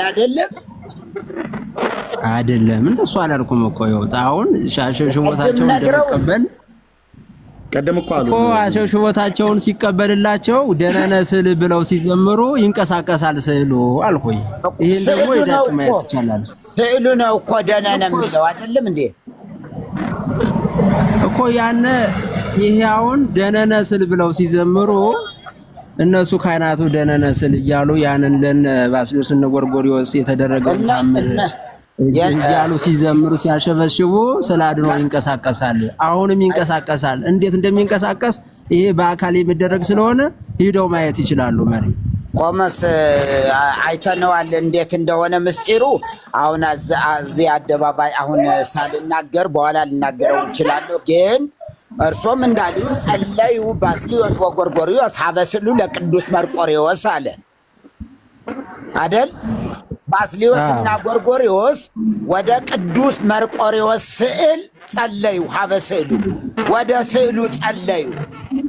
ወይቤሉ ቀተልኮኑ ለኡልያኖስ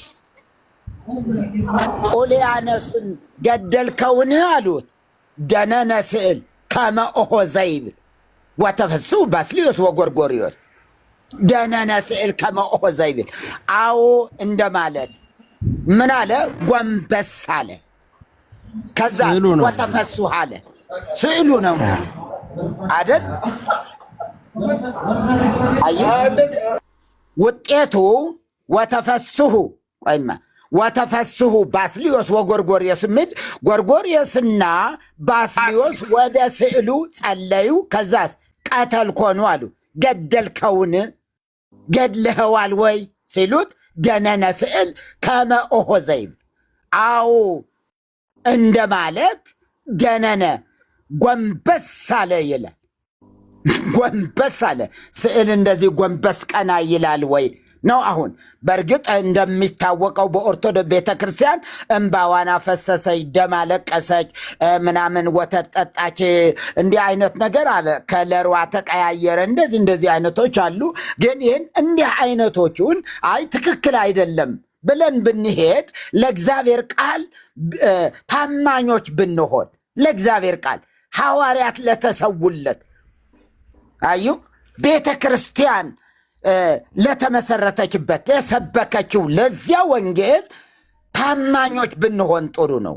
አንድ ምሳሌ ጠቅሼ ልጨርስ። ለምሳሌ ቅድም ኢየሱስ ክርስቶስን ወተት ጡቷን ስታጠባው አየ አይደለም አገኛት። ስላገኛት እሱም ደግሞ ጠባ። ራእይ አይደለም ይሄ። እሱም ራሱ ደግሞ ኢየሱስ ይጠባው የነበረውን ጡት ጠባል። ያማልዳል ቢባልስ በጭራሽ አይቀበልም። ጡት ጠባ ሲባል አዎ አሜን ብሎ መቀበልና ይሄ ሁሉ ስለሚከብድ እና ውሸት የሆነውን ትክክል አይደለም ብንል የተሻለ ይሆናል ብዬ ነው የማስበው። የኔ ወንድም ሁሎት አሁን ታምር ያናውን ያሉቱ ጸለዩ ባስልዮስ ጎርጎርዮስ አበስሉ ለቅዱስ መርቆሬዎስ ቀተልኮኑ ለውሊያኖስ ብለው ሲጠይቁት ደነነስል ከመኦሆ ዘይብል እንደማለት እንደዚህ አንገቱን ነቀነቀላቸው ይላል። ይሄ ተአምር ነው እንጂ እንደኛ እንደምናስበው ወይም እንደሰውኛ አይደለም ነው እያልን ያለ ነው። ተአምር ከሆነ ደግሞ መሆን ይችላል። በቃ አንድ ልትረዱ ትችላላችሁ። በመጽሐፍ ቅዱስ ተመዝግቦ ያለው በመጽሐፈ ሁለተኛ ነገሥት ላይ የኤልያስ ነው የማን ነው በድን ሙቱን ያስነሳው ማለት ነው። ይሄ ተአምር ከሆነ ይሆናል ነው። ተአምር ካልሆነ አንድ ሰው ዝም ብሎ ተነስቶ መሬት ተነስቶ ማድረግና መሆን አይችልም። ተአምር ከሆነ ደግሞ ይሆናል ነው። አሁን የኛ እኮ አስተምሮው ዋናው ሎጂኩ ምንድነው ከተባለ ተአምር ነው ብለን ነው የምንወስደው እንጂ እንደ ሰውኛ ስናስበውማ አይሆንም። አንድ ስላድኖ ከወረቀት ላይ የተሳለ ስላድኖ ወይም ደግሞ ካንሶላ ላይ የተሳለ በቀለም የተሳለ ስላድኖ ሊንቀሳቀስ ወይም ወዝ ሊያወጣ ወይም መልኩ ሊቀያየር አይችልም። ተአምር ከሆነ ግን ይችላል ነው አስተምሯችን። መምህር ጡት ማጥማቷም ታምር ነው፣ ከስዕሉ ወዝ መውጣቱም ታምር ነው፣ ወተት ማፍሰሱም ታምር ነው ብለው የሚሉት ሁሉ በሱ እይታ እንድትረዱት ነው። እሺ፣ ስለዚህ ማርያምን በታምር ነው ማለት ነው። አባ ዮሐንስ ዘጸገሮን ጡት እያጠባች ያሳደገችው በታምር ጡት ነው፣ የጡት እናት ያደረጋት። እንደሱ ካልሆነማ ታዲያ አሁን እመቤታችን ከሞተች ስንት ዓመት ሆነ? ጌታችንም ካረገ ስንት ዓመት ሆነ? እንደሱ ካልሆነማ እንዴት ብሎ ሊሆን ይችላል? ስለዚህ ሲጠባ ያደገው ያገኛት ሁሉ ውሸት ነው ማለት ነው። ውሸትም ሳይሆን ተአምር ነው። ይኸውልህ እኔ እኮ እያልኩት ያለው ይሄ ነገር ሊሆን የሚችለው በታምር አግኝቷት ነው አይደል? እንደዛ ነው። በታምር አግኝቷት ማግኘቷ ሲያገኛትም ታምር ነው፣ ስታጠባውም ታምር ነው፣ ስትስመውም ታምር ነው። ሁሉም በታምር ነው። አንድም ጋድ የሆነ የለም። እንደዛ ነው እንጂ በግልጽማ እንዴት ነው ሊሆን? ይሄ አሁን ይሄ ሆነ በግልጽ የምትታያቸው ጊዜ አለ ተብሎ ይነገር የለ እንዴ? በደብረ ምጥማቅ ማርያም በግልጽ የምትታያቸው ጊዜ አይደለም ለክርስቲያኖች፣ ለሙስሊም፣ ለእስልምና ወገኖች ሁሉ ትታያቸዋለች ተብሎ የተጻፈው ያስታውሱታል አይደል? ታምረ ማርያም በደብረ ምጥማቅ። አዎ በራእይ የምትነጋገራቸው ጊዜ አለ። ይኸው ልበልልህ ነበር። በራእይ የምትነጋገራቸው ጊዜ አለ፣ በግልጽ ደግሞ የምትነጋገራቸው ጊዜ አለ። በጋድ መጣ ማለት ነው። ያ ለሙስሊሙም ለክርስቲያኑም በደብረ ምጥማቅ ለ5 ቀን የሆነው ተአምር ነው። ያም እንደዛው 5 ቀን የሆነው ተአምር። ስለዚህ በግልጽ ታይታው አይደለም ታዲያ ለአባ ዮሐንስ ዘጸገሮ ያጠባችሁ አያት እያለ እኮ ቢያትም ታዲያ በተአምር ነው እንጂ አገኛት ይላል።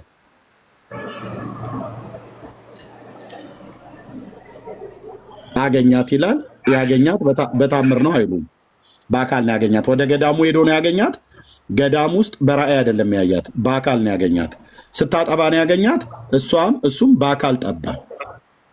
እንደውም የዛን ጊዜ ከጠባ በኋላ እንደዚህ ይላል። በዚያን ጊዜ ካጠባችሁ በኋላ እንደዚህ ይላል። ይኸው እዚህ ቤት ያለ መጽሐፍ አይወራም። ባይዘዌ እንስሶቹን ሁሉ ከአውሬዎች ጋር ጦርነት ገጥሞ የበረሃ አውሬዎች ከተቸነፉ ድል ከተነሱ ጀምሮ ይህን አይምሮ የሰጠ ብሎ አሉት። ከነ ጃርት ጋር ተዋግቶ ማለት ነው። ጃርት፣ ከርከሮ፣ ድኩላ ምናምን ነገር ላይ ከነሱ ጋር ጦርነት የገጠመበት ጊዜ ነበረ። እዚህ ዋናው አለቃቸው ዘንዶ ሆኖ ሳለ ዘንዶ ሰብስቦ በአባ ዮሐንስ ላይ ጦርነት ወጣበት። አባ ዮሐንስ ደግሞ ብሎ ይላል እዚህ ጋር ልብ እውቀት የሌለ የበረሃ አውሬዎች ቃሉን በሰሙ ጊዜ ሁሉም በፊቱ ሰገዱ። ስሙ ዘንዶ የሚባል አንድ አውሬ ግን የሕፃንን ቃል አዋረደ። የአባ ዮሐንስ ዘጸገሮ ማለት የ5 ዓመት ልጅ ሆኖ ባነበረበት ሰዓት ላይ ወደ ከማደሪያው ገብቷልና ለእርሱም አልሰገደም። ያም አውሬ ይህንን ሕፃን ይጣላው ዘንድ ሰይጣን በቅናት አነሳስቶታልና ጅብንና ኩስን የሚበሉ እሪያንም ጃርትን ቀበሮን ይሰበስብ ዘንድ ወደ ምድረ በዳ ሄደ። ዘንዶ ማለት ነው። እና ይሄ እንግዲህ በገሃድ ነው የሆነው። ሄደ በኃይሉም የጸና እጅግ የሚያስፈራውን ይላል። ከዛ ያም አውሬ ከጅብና ከአራዊት የሰበሰባቸውን አራዊትን ሁሉ ወደ ማዴ መልሱ ብሎ ሰብስቦ ጦር ሰራዊት አስከትሎ ዮሐንስን ሊዋጋ መጣ። እነ ጃርትን፣ እነ ድኩላ፣ እነ ከርከሮ፣ እነ ጅብን ይዞሉ ማለት ነው። እና ጦርነት ገጠሙ። በጦርነት በገጠሙ ጊዜ አባ ዮሐንስ በመስቀል ምልክት ዘንዶውን ምልክት አለበት እና በመስቀል ምልክት ባለበት ዘንዶ ቢቀርብ በአፍ ውስጥም ያለውን የትቢቱን ይሻር ዘንድ ባርከው እኔም አሳፍርሃለሁ አለው። ዘንዶ የሚባርክ ነው። ባይዘ ዘንዶን አይገስጹም፣ ይባርካል። መባረክ ምን ማለት ነው? መገሰጽ ነው አይደለም። መገሰጽና መባረክ የተለያየ ነው። እሺ እሱንም ልተው። ከዛ ምን ሆነ ይላል እዚህ መጨረሻ ላይ የበረሃ አውሬዎችም ከተቸነፉ በኋላ ይላል ጦርነቱ ገጠሙ። በአባ ዮሐንስ ዘጸገሮ ጦርነት ድል አሸናፊነት ሆነ። ከዛ ድል ከተነሱ በኋላ ይህንን አይምሮ የሰጠህ እግዚአብሔር አበሳ በደላችንን ይቅር በለን እያሉ በፊቱ ወደቁ። እነ ጃርት፣ እነ ከርከሮ፣ እነ ድኩላ፣ እነ ጅብ ሁሉ ተሰብስበው ለዮሐንስ አባ ጸገሮ ኃጢአታችን ይቅር በለን ብለው ሲሉት አባታቸውም አራዊቱን እግዚአብሔር ይቅር ይበላችሁ፣ ማይሰራ ኃጢአት እግዚአብሔር ይፍታ ብሎ እኔም ይቅር ብያችኋለሁ ዳግመኛ አትበድሉ አላቸው። እነ ጃርትን ማለት ነው። በዚህ ጊዜ ከዚህም በኋላ ይላል ከዚህም በኋላ ማደሪያቸው ወደ በረሃ ወደሆነው በረሃ ሄዱ። ከዚያስ የእመቤታችንን ጡት ከጠባ ጀምሮ 3 ዓመት በእመቤታችን ማርያም ጣዕም እህል ሳይበላና ውሃ ሳይጠጣ ኖረ ይላል። ከጠባ ጀምሮ የት ነው የጠባው? ገዳም ውስጥ አግኝቷት የ5 ዓመት ልጅ በነበረ ሰዓት ላይ እና የ5 ዓመት ሕፃን ልጅ ሆኖ ነው ከአራዊት ጋር ጦርነት የገጠመው። በድል ዘንዶውን ባርኮት አሸነፈው እና ከዛ ደግሞ ያኔ ከጠባ ጊዜ ጀምሮ እህል በልቶ ውሃ ጠጥቶ አያውቅም ነበር እና ሳይበላና ሳይጠጣ ኖረ ይላል። አንዴ በጠባው ጡት 3 ዓመት ሙሉ ኖረ ይላል። ይህንንም እንዲይዙልን ይሁን ማለት ነው። እሺ ይህም ብቻ አይደለም። የመጽሐፉ ጉድ በዚህ ቢያልቅ የሁላችን ወደ ቤት በተበተንም ነበር። በዚህ ብቻ አያልቅም።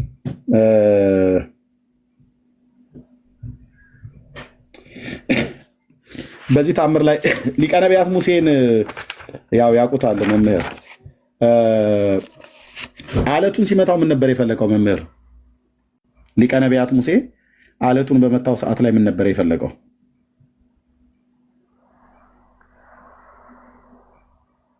መምህር ከኔ ጋር ኖት? አቤት አለው። ሙይት አድርጌ ነበርና ሊቀ ነቢያት ሙሴ እግዚአብሔር አለቱን ምታው ባለው ሰዓት ላይ ምን ነበረ ወጣ ብሎ የሚለው? በየት ከእስራኤል ሲወጡ ነው ወይስ መቼ? እኮ ከግብፅ ምድር አለቱን የምታው አንድ ያለ እኔ በደንብ ያላስታወስኩትም። እሺ በምድረ በዳ ሙሴ ብዙ ታምራት አድርጓል። በትሩን ሲጥል እባብ ሆነ፣ ሲያነሳው በትር ሆነ፣ ታምር አድርጓል። እሺ አለቱን አንድ ጊዜ እንትን ውሃ እያፈለቀ እኮ አንድ ጊዜ ምታው አለው። ሲመታው ምን ነበር የወጣው? እንዳልሳሳት ብትነግረኝ ችግር የለውም። ውሃ ነው የወጣው። እሺ እና ሁለተኛም ሄደ ተናገረው ብሎ ሲለው መልሶ ሲመታው ሁለት ጊዜም ቢመታው ውሃ ነው የወጣውና ከብቶቻቸውም እነሱ ሙሉ ጠጡ ማለት ነው። እና ይከተላቸው ከነበረው አለት ጠጥተዋል። ያ ማለት ክርስቶስ ነበረ ብሎ ቅዱስ ጳውሎስ በቆሮንቶስ መልእክቱ ላይ ያንን ይጽፈዋል ማለት ነው። እዚህ ግን ምን ይላል በእናንተ መጽሐፍ ላይ? ሙሴም እግዚአብሔር እንዳዘዘው የቸርነቱን ምልክት አየ፣ ሰማ። ድንጋይንም ይይዝ ዘንድ ወደዛች ወንዝ ሄደ። ያንንም የአለት ድንጋይ ከሁለት ከፈለው፣ በውስጡም መንታ ሆኖ የበቀለ ቡቃያ ተገኘ ይላል። የቱ ጋር ነው የተጻፈው መምህር?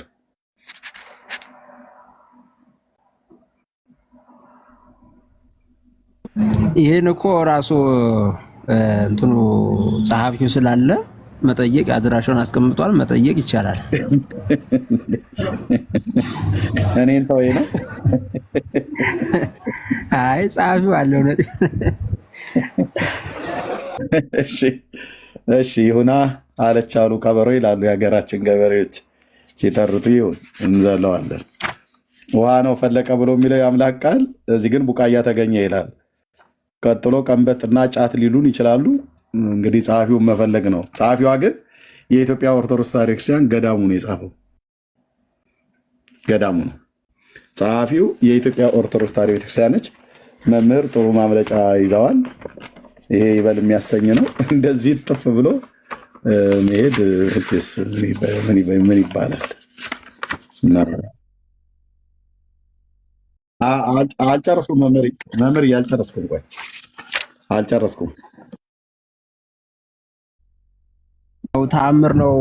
እንደዚህ አይነት ነገሮች ጡት የጠባው ለምን እንደዚህ አይነት ጽሑፍ ለምን ይጻፋል የሚለውን ሎጂኩን ዋናው ቅድም አሁን ያነሳው ነገር እመቤታችን አሁንም ቢሆን ጌታችን እያጠባሽው ነው ያለሽ ወይ እሱስ አሁን ሁሉ ጡት እየጠባ ነው ያለው ወይ ለሚለው ነገር ያን ስትነጋገሩ ስለሰማው ነው የገባው። የራሴን እንግዲህ ያው በቤተክርስቲያናችን አስተምሮ እንደዚህ አይነት እንደሌለ በተአምር ከሆነ ያው ሊገለጽ ስለሚችል ታቅፎ ሊገለጽ ስለሚችል የሚለውን ለመናገር ነው የገባው።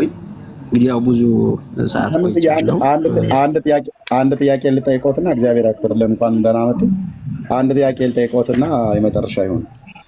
በኢትዮጵያ ኦርቶዶክስ ተዋሕዶ ቤተክርስቲያን አስተምሮት መሰረት ሃይማኖት የሌለው አረማዊ እና እስላምን ቢሆን ሳይጠመቅና ክርስትናን ሳይቀበል ይድናል? መንግስተ ሰማያት ይገባል?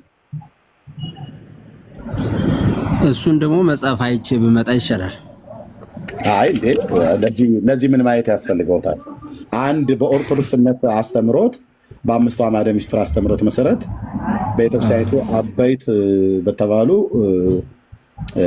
አዕማድ ትምህርት መሰረት አንድ ሰው የእስልምና ሃይማኖት ተከታይ ሆኖ አረማዊ ሆኖ ወይ መናፍቅ ሆኖ ከሃዲ ሆኖ ሳይጠመቅ ቅዱስ ቁርባን ሳይቆርብ እና አምኖ ወደ ስመ ክርስትና ሳይዝ ቢሞት መንግስተ ሰማያት ይገባል? እስላም እንደሆነ በኦርቶዶክስ አስተምሮት ሳይጠመቅ መግባት አይችልም አይደል? ይሄ መጽሐፍ ግን እስላምም ቢሆን ይድናል፣ መናፍቅም ቢሆን ይድናል፣ ሳይጠመቅ መንግስተ ሰማያት ይገባል ብሎ ይላል። ምን ይላሉ? ሳይጠመቅ መግባት አይችልም የመጽሐፍ አስተምሯችን እንደዚህ። ግን ይሄ ይላላ እንግዲህ አስተምሮ እንደዛ ነው። ዋናው ያለው ተግባር የምንፈጽመው አንድ ሰው ካመነ በኋላ ይጠመቃል። በዛ ጊዜ የሥላሴ ልጅ ይሆናል። በቃ በዚህ ሁኔታ ነው ያምኖ እና ቤተክርስቲያኒቱ ላይ ጻፈችው። ቤተክርስቲያኒቱ ላይ አይጻፈችው ትክክል አይደለም። እሱ እኔ አሁን የጠየቀኝ አምኖ ሳይጠመቅ ወደ ሞት ቢሄድ ማለት ነው እያልከ ያለ ሳያምንም ሳይጠመቅም ክርስቲያንም ሳይሆን ሳይጠመቅ እዛስ በምንድን ነው ወደዛ ሊገባ የሚችለው? ይገባል ይላል በአባ ዘጸገሮ ገድል እና በመቃብሩ አምኖ ማለት ነው እኮ። ካላመነ ካልተጠመቀ እንዴት ነው በምን ነው ወደዛ ሊገባ የሚችለው?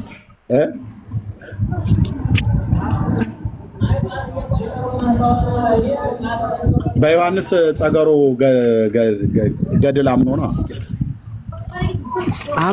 በገድሉ ስላመነ እንግዲህ እሱ እንደሱ ሳይሆን ሰው አምኖ ተጠምቆ ምን እንደሚል ላሳየው መምህር። ገጽ 248 ቁጥር 63 ላይ እሺ ቆላ አነባለሁ። አባታችን ክርስቲያንም ቢሆን ያልተጠመቀ አረማዊም ቢሆን በምድር ላይ ስሜን የጠራ መታሰቢያን ያደረገ ይላል። ተው በቃ ያው ነው አረፍተ ነገሩ። ሐዋላ እሺ እስከ ስንት ትውልድ ትምርልኛለህ ጥያቄ ነው አለው። ጌታችንም እስከ 10 ትውልድ ድረስ እምርላለሁ አለው። ከዚህም የሚበዛ ስለ ድንግልና ንጽሕና የክረምት ነጠብጣብ ያህል የኃጥአንን ነፍሳት ከደይን ወይም ከሞት አወጣልሃለሁ አለው። ጌታችንም ይህንን ተናግሮ ወደ ሰማይ አረገ። አሁን ዋናው ነገር እችኛዋ ናት ዋላ ያለችው። ያልተጠመቀ አረማዊ ክርስቲያንም ቢሆን ያልተጠመቀ አረማዊም ቢሆን ይላል።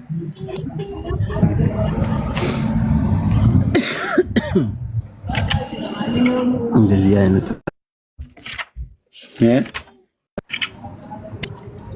አምኖ ተጠምቆ ነው። ያው ያልተጠመቀ አረማዊ በስመ ገድልን አንብቦ ወይም መልካም ስራህን አይቶ መልካም ተጋድሎህን አይቶ ከዛ በኋላ አምኖ ተጠምቆ ነው ሊሆን የሚችለው እንጂ እንዴት ብሎ ዝም ብሎ እኮ ጌታችን እኮ ነው ቃል ኪዳን የገባለት። እንደውም ቃል ኪዳን ሲገባለት የማርያምን የእናቱን ጡቶች ይዞ ነው ቃል ኪዳን የገባለት። ላይዋሻው ማለት ነው። ላይዋሻው እዚህ ቁጥር 33 ላይ ይታየውታል። ገጽ 279 ማለት ነው። ይህንንም ብሎ እናቱን አመጣለት፣ ጡቶቿንም ይዞ በጡቶቿ ማለለት ይላል። ጡቶቿን ጨብጦ ነው ጌታችን ኢየሱስ ክርስቶስ ላልክድህ የገባውልህን አረማዊ ቢሆን ኢቭን እስላምና ሌላም ቢሆን እንኳን እምርልሃለሁ ብሎ አለው ይላል። አሁን እሱ ጌታችን ከመቤታችን ያለውን ቁርኝነት የሚለው እሱ በሱ ውስጥ ምንም እንትን የለም።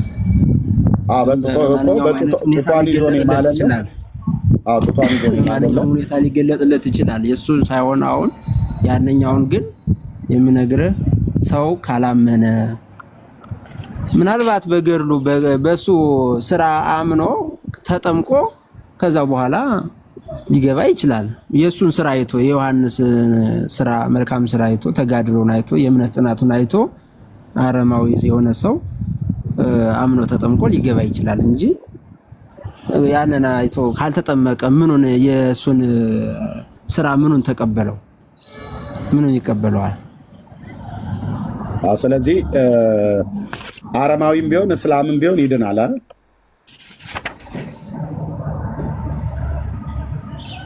ካመነ ከተጠመቀ ነው ሊድን የሚችለው። ሳይጠመቅና ሳያምን እንደሱማ መቼ? እሱ እኮ ካመነ በገድል በታምራትህ ያመነ ነው እኮ። ካመነ ደግሞ አምኖ ተጠመቀ ማለት ነው። ያንን ገድሉን ታምራቱን አይቶ ካመነ ማለት ያው ተጠመቀ ማለት ነው። ያላመነና ያልተጠመቀ ሰው ገነት መግባቱን እሺ ይቅር፣ ቤተክርስቲያን መግባት ይችላል። እስላም ቢሆን ንዑሰ ክርስቲያን ቢሆን አጠቃላይ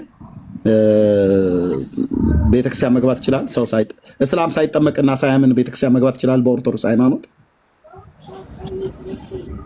ሊጠመቅ ይመጣል እንጂ እሱ ምን ሊያደርግ ይመጣል? ምን ያደርግልኝ?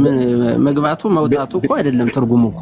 ቢመጣ ግን ይገባል እኮ የሚከደው ጸሎት ሊደረግ አገልግሎት ሊሰጥ ለእግዚአብሔር ያምልኮ ስጋው ደግሞ ለመቀበል ጸሎት ለማድረግ ያው በቃ መንፈሳዊ ስራ ለመስራት ካልሆነ ምን ያደርግ ይላል? ሌላ እንዴ ይላል መምህር ገጽ 356 ላይ ቁጥር 14 አባታቸውም እንዲህ ሲል ተናገራቸው፣ አትፍሩ አትደንግጡ፣ እኔ የምስራቁ አባታችሁ ነኝ። ይህቺ ቀን የፍልሰቴ በዓል ሆናለችና የተከበራችሁ ልጆች ሁላችሁ ልጆቼ ሆይ ወደ እናንተ መጥቻለሁ። የፍልሰቴን ተአምር እንድታዩ አማኞች ሁሉ እባርክና ቀድስ ዘንድ በዚች ቀን እግዚአብሔር ክብር የሰጠኝ የዚችን ቀንም ታላቅ ሆነች። በዚችም የመቃብሬ ቦታ በመታመን ተቀምጦ ያለ እንቅልፍ ያደረውን ጌታ ኢየሱስ ክርስቶስ እምርልሃለሁ አለኝ። ልብ በለው ቀጥሎ የሚናገረውን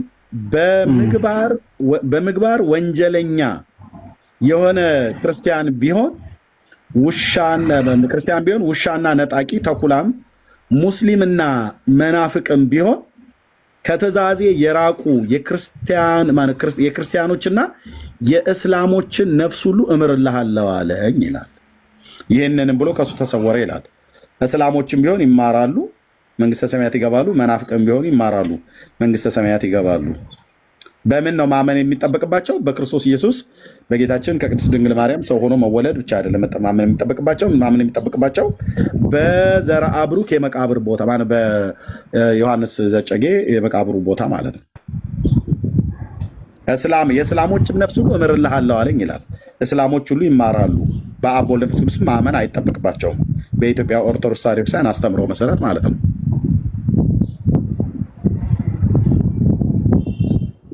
አረማዊም ቢሆን መናፍቅም ቢሆን ይድናል። በኦርቶዶክስ ተዋሕዶ ቤተክርስቲያን አስተምሮ ማለት ነው።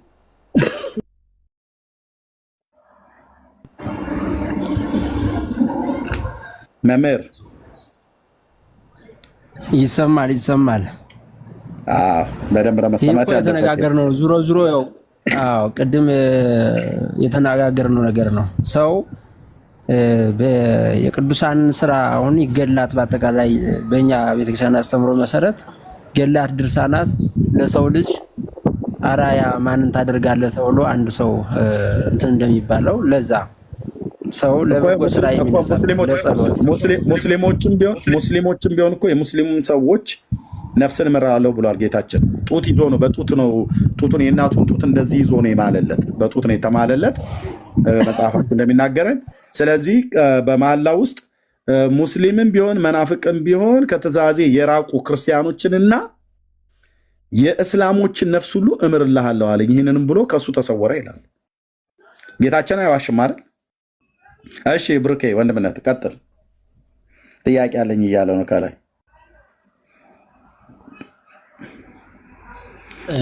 በተደጋጋሚ ስለሰማቸው ነው ጌታ ህሩይን ማለት ነው።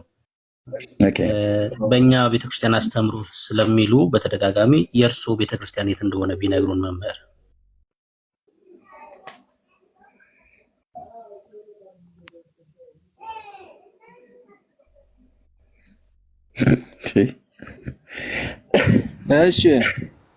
እሺ ቡሩክ የእርሶ ቤተክርስቲያን የት ነው? የኢትዮጵያ ኦርቶዶክስ ተዋሕዶ ቤተክርስቲያን። እሺ አባ ዮሐንስ እሳቸውስ እና ደግሞ ገዳሙ የማን ቤተክርስቲያን ነው?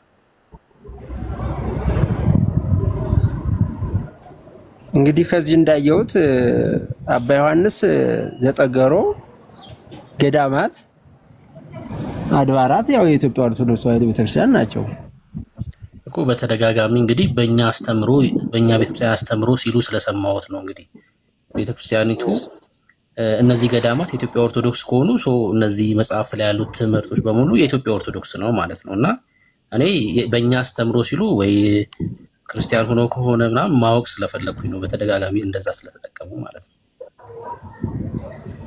ያው እንትኑ ይገልጻል ብዬ ነው። ኦርቶዶክሳዊ ቁም ነገር ስለሚል ይገልጻል ብዬ ነው እንጂ ነው መጀመሪያም ስገባም ያው ተናግሬያለሁና። እሺ እነዚህን ገድላቶች የኢትዮጵያ ኦርቶዶክስ አይደለም ብለው ነው የሚያምኑት እርሶ? ገድላት የኢትዮጵያ ኦርቶዶክስ ተዋሕዶ ቤተክርስቲያን ናቸው እንጂ ያው ገድላት እንግዲህ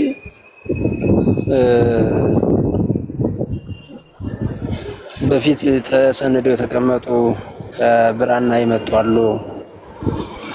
ዝም ብለው በቅዱሳን በአንዳንድ መምህራን የቆዩም አሉ፣ የሚጻፉ አሉ።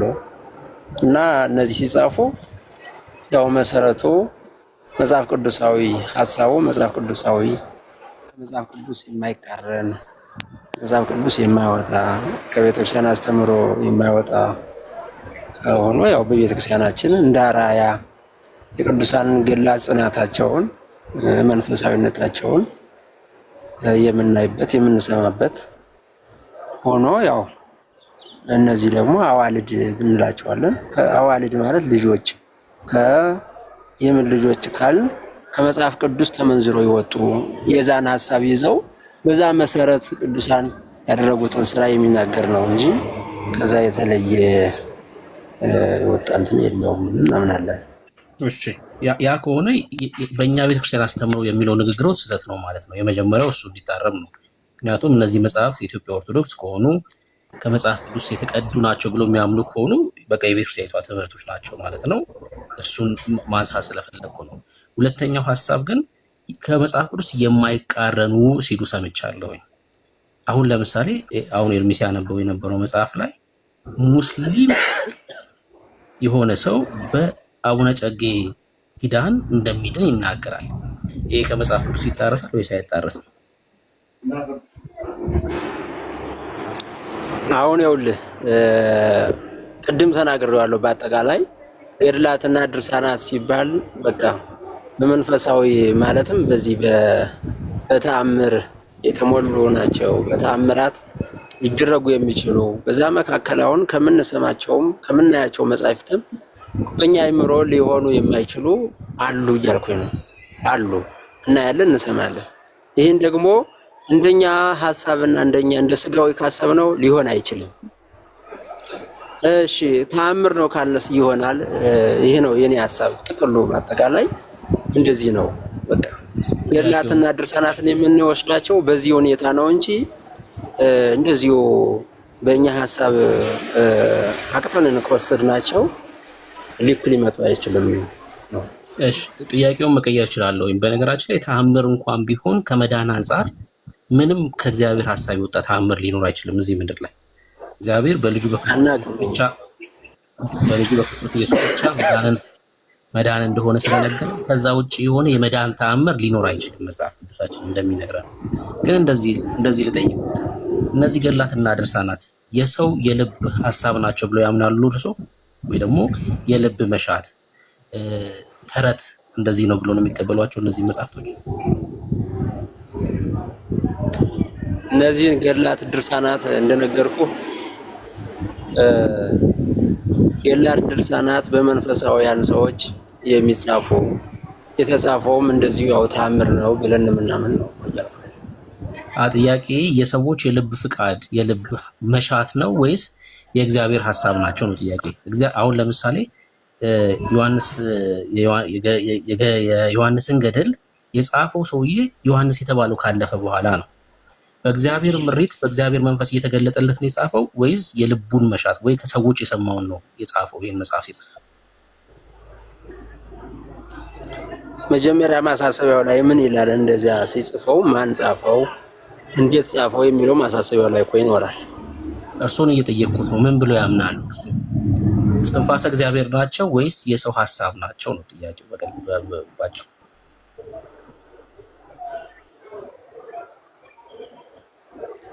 ይሄ ተአምር ነው ያልኩህ። ገብቶኛል። ገድላት ተአምር ናቸው። እነዚህ ገድላትና ተአምራት እስትንፋሰ እግዚአብሔር ናቸው ወይስ የሰው የልብ ከልብ የፈለቁ ናቸው? ተአምር ከእግዚአብሔር የፈለቀ ነው ወይስ ምን የመጣ ነው? ተአምር ነው አልኩህ እኮ። የእግዚአብሔር እስትንፋሰ እግዚአብሔር ናቸው ብለው ያምናሉ ማለት ነው። በእግዚአብሔር ምሪት የተጻፉ ናቸው ብለው ያምናሉ።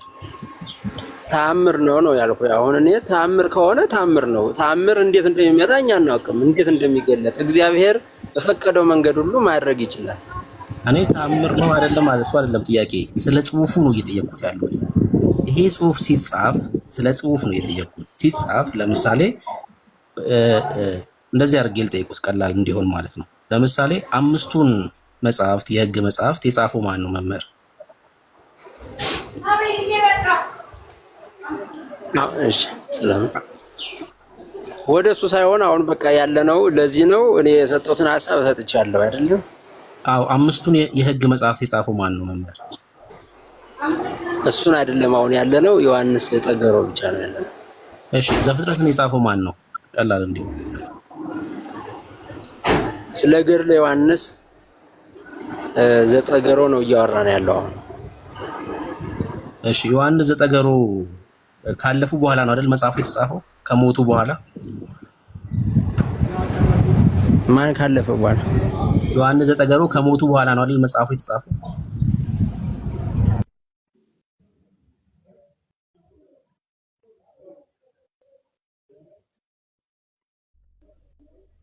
መቼ እንደተጻፈ አላውቅም። ጻድቅ ኖት መምህር? ጻድቅ ነህ የሚል ስም አልጻፍኩም እኔ። አይ ጻድቅ ኖት ወይ እርሶ? አይ ስለኔ እግዚአብሔር ብቻ ነው የሚያውቀው። ስለኔ ስራ እግዚአብሔር ብቻ ነው የሚያውቀው። አያውቁም እርሶ? ኦርቶዶክሳውያንን ሲያስተምሩ በክርስቶስ ኢየሱስ እንደጸደቁ ያስተምራሉ ወይስ አያስተምሩ? እሱ ያው የራሴ አስተምሮ ነው የሚሆነው። እኮ እርሶ ጻድቅ እንደሆነ አስተምር ካልከኝ የራሴን ሰዓትና ደቂቃ ስጠኝ ላስተምር። አሁን እዚህ አስተምር ካልከኝ ላስተምር እችላለሁ፣ ግን እኔ የማስተምረውን እንትን ልል አልችልም እኮ። ልፈቅድሎት ነው እንዲያስተምሩ ማለት ነው። የማያውቁ ከሆነ ግን እርሶ ጻድቅ መሆኖትን የማያውቁ ከሆነ ለምእመኑ ሲያስተምሩ ምን ብለው ነው የሚያስተምሩት? እሱ የራሴ ምን ብዬ ማስተማር እንዳለብኝ ቤተክርስቲያን የሰጠሽ እንትን አለ፣ በዛ መሰረት ላስተምር እችላለሁ። በስራ ነው አይደል በኦርቶዶክስ የሚጸደቀው?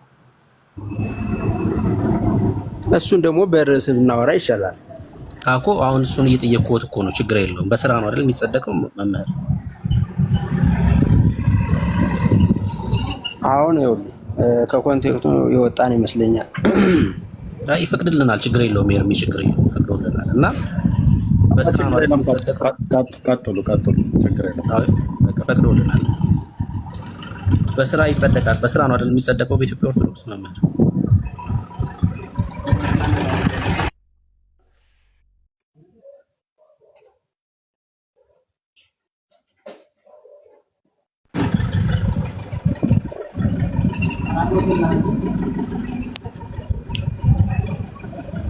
ይሰማል ድምጼ?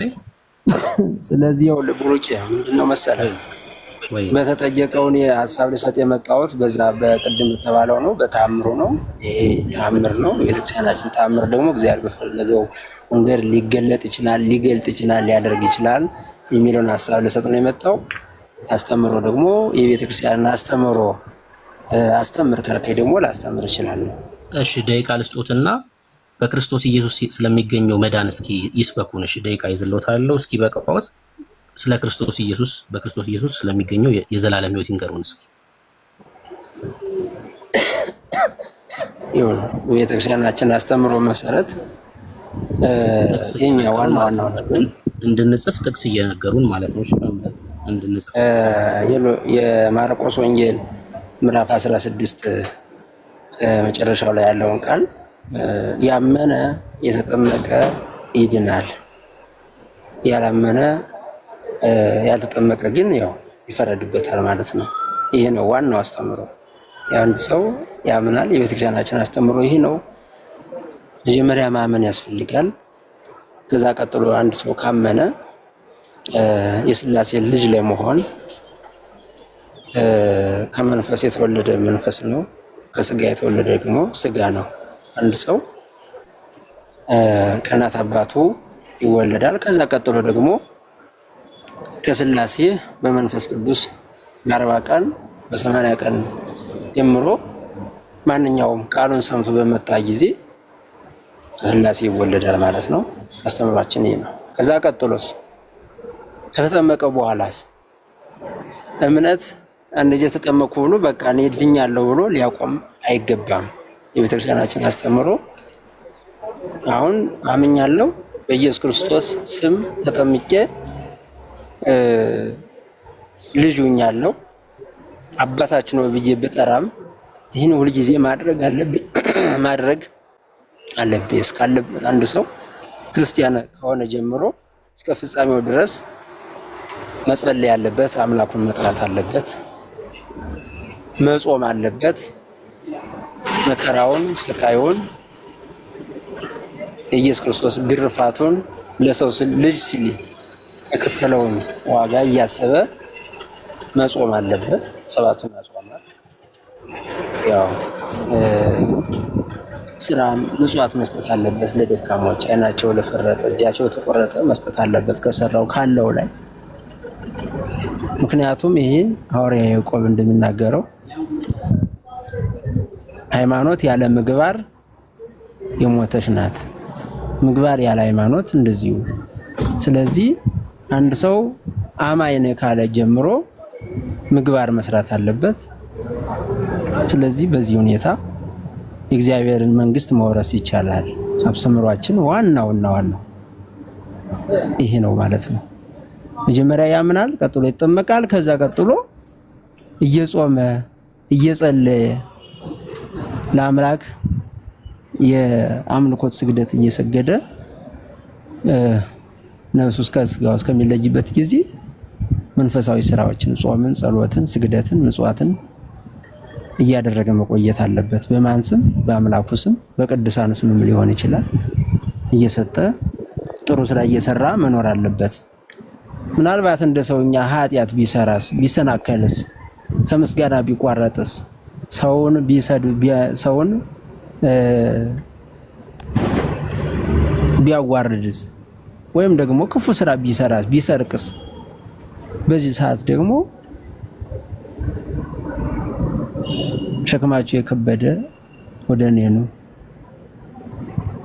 የጨነቀው ሰው ካለ ወደ ኢየሱስ ክርስቶስ ሄዶ ደግሞ ንስሐ ይገባል። ንስሐ ማለት ጸጸት ነው።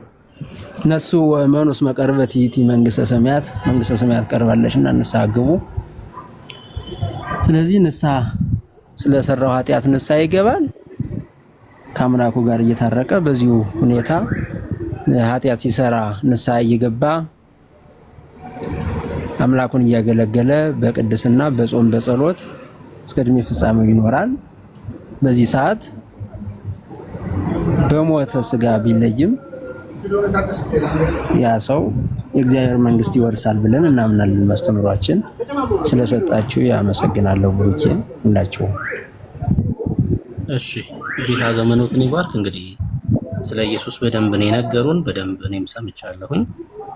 ኦርቶዶክሳዊ የመዳን ፓኬጅ በደንብ ነግረውናል ብዬ አምናለሁ። ከፍታት በስተቀር የቀረ ምናልባት ረስተውት ይሆናል ፍታቱን። ከዛ ውጪ በደንብ ነግረውናል። ጌታ ይባርኩት። አንድ ግን ሲናገሩ ጥያቄ ሆነብኝ። ከመጀመሪያው ብነሳ ብዬ ነው።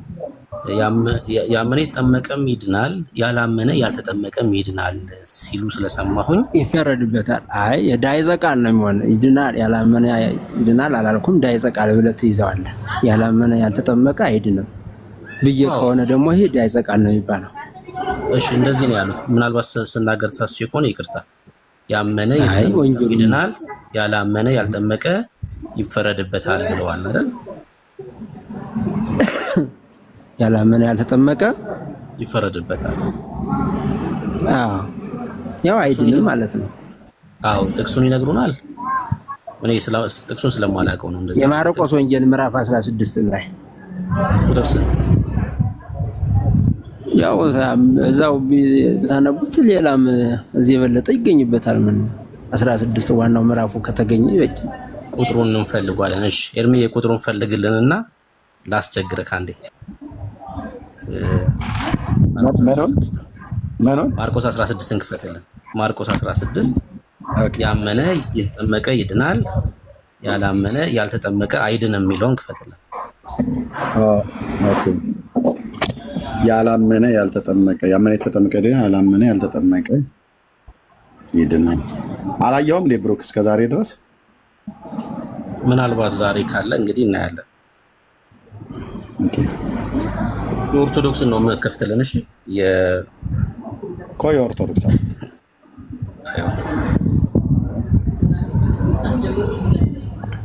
ብዙ ጊዜ እኮ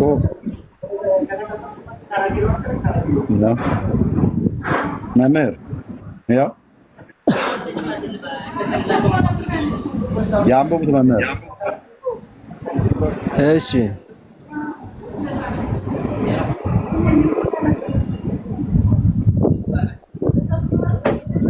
አዎ የነበበ ያመነ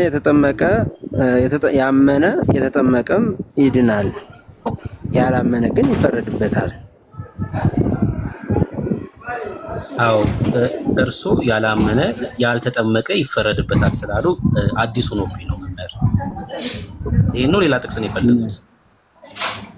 ምንም አዲስ ነገር የለውም እኮ ይሄው። በቃ አንድ ሰው ያ ተቃራኒ ማለት ነው እኮ በቃ አይ ተቃራኒ ነው። አይ ሐሳቡን ችግር የለውም ያብራሩልናል፣ ችግር የለውም። ቃሉ ላይ ግን ያላመነ ያልተጠመቀ ሚል የለም እያልኩ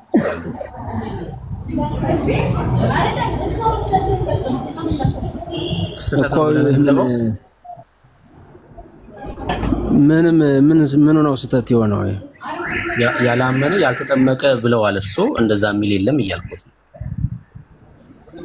አይ እንደዛ ነው።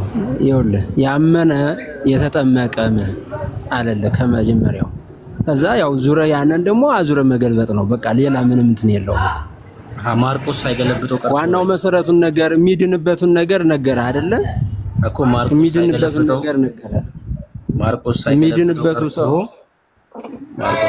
ሳይገለብጠው ቀርቶ እርሶ ሊገለብጡት ነው መምህር ነው ወይስ ማርቆስ መገልበጡን ረስቶት ነው?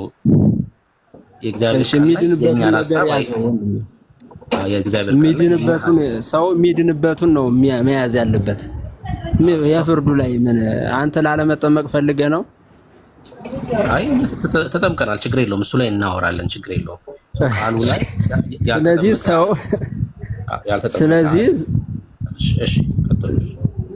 ስለዚህ በቃ ያው ካመነ ከተጠመቀ ይበቃል። ከተጠመቀም እና ለዚህ ነው ሰዓት እንትን ብሎኛል። አይ አረቆያን ደግሞ ሌላ ጊዜ እመጣለሁ። ሰላም እግዚአብሔር ከሁላችን ጋር ይሁን። አመሰግናለሁ ለነበረን ቆይታ።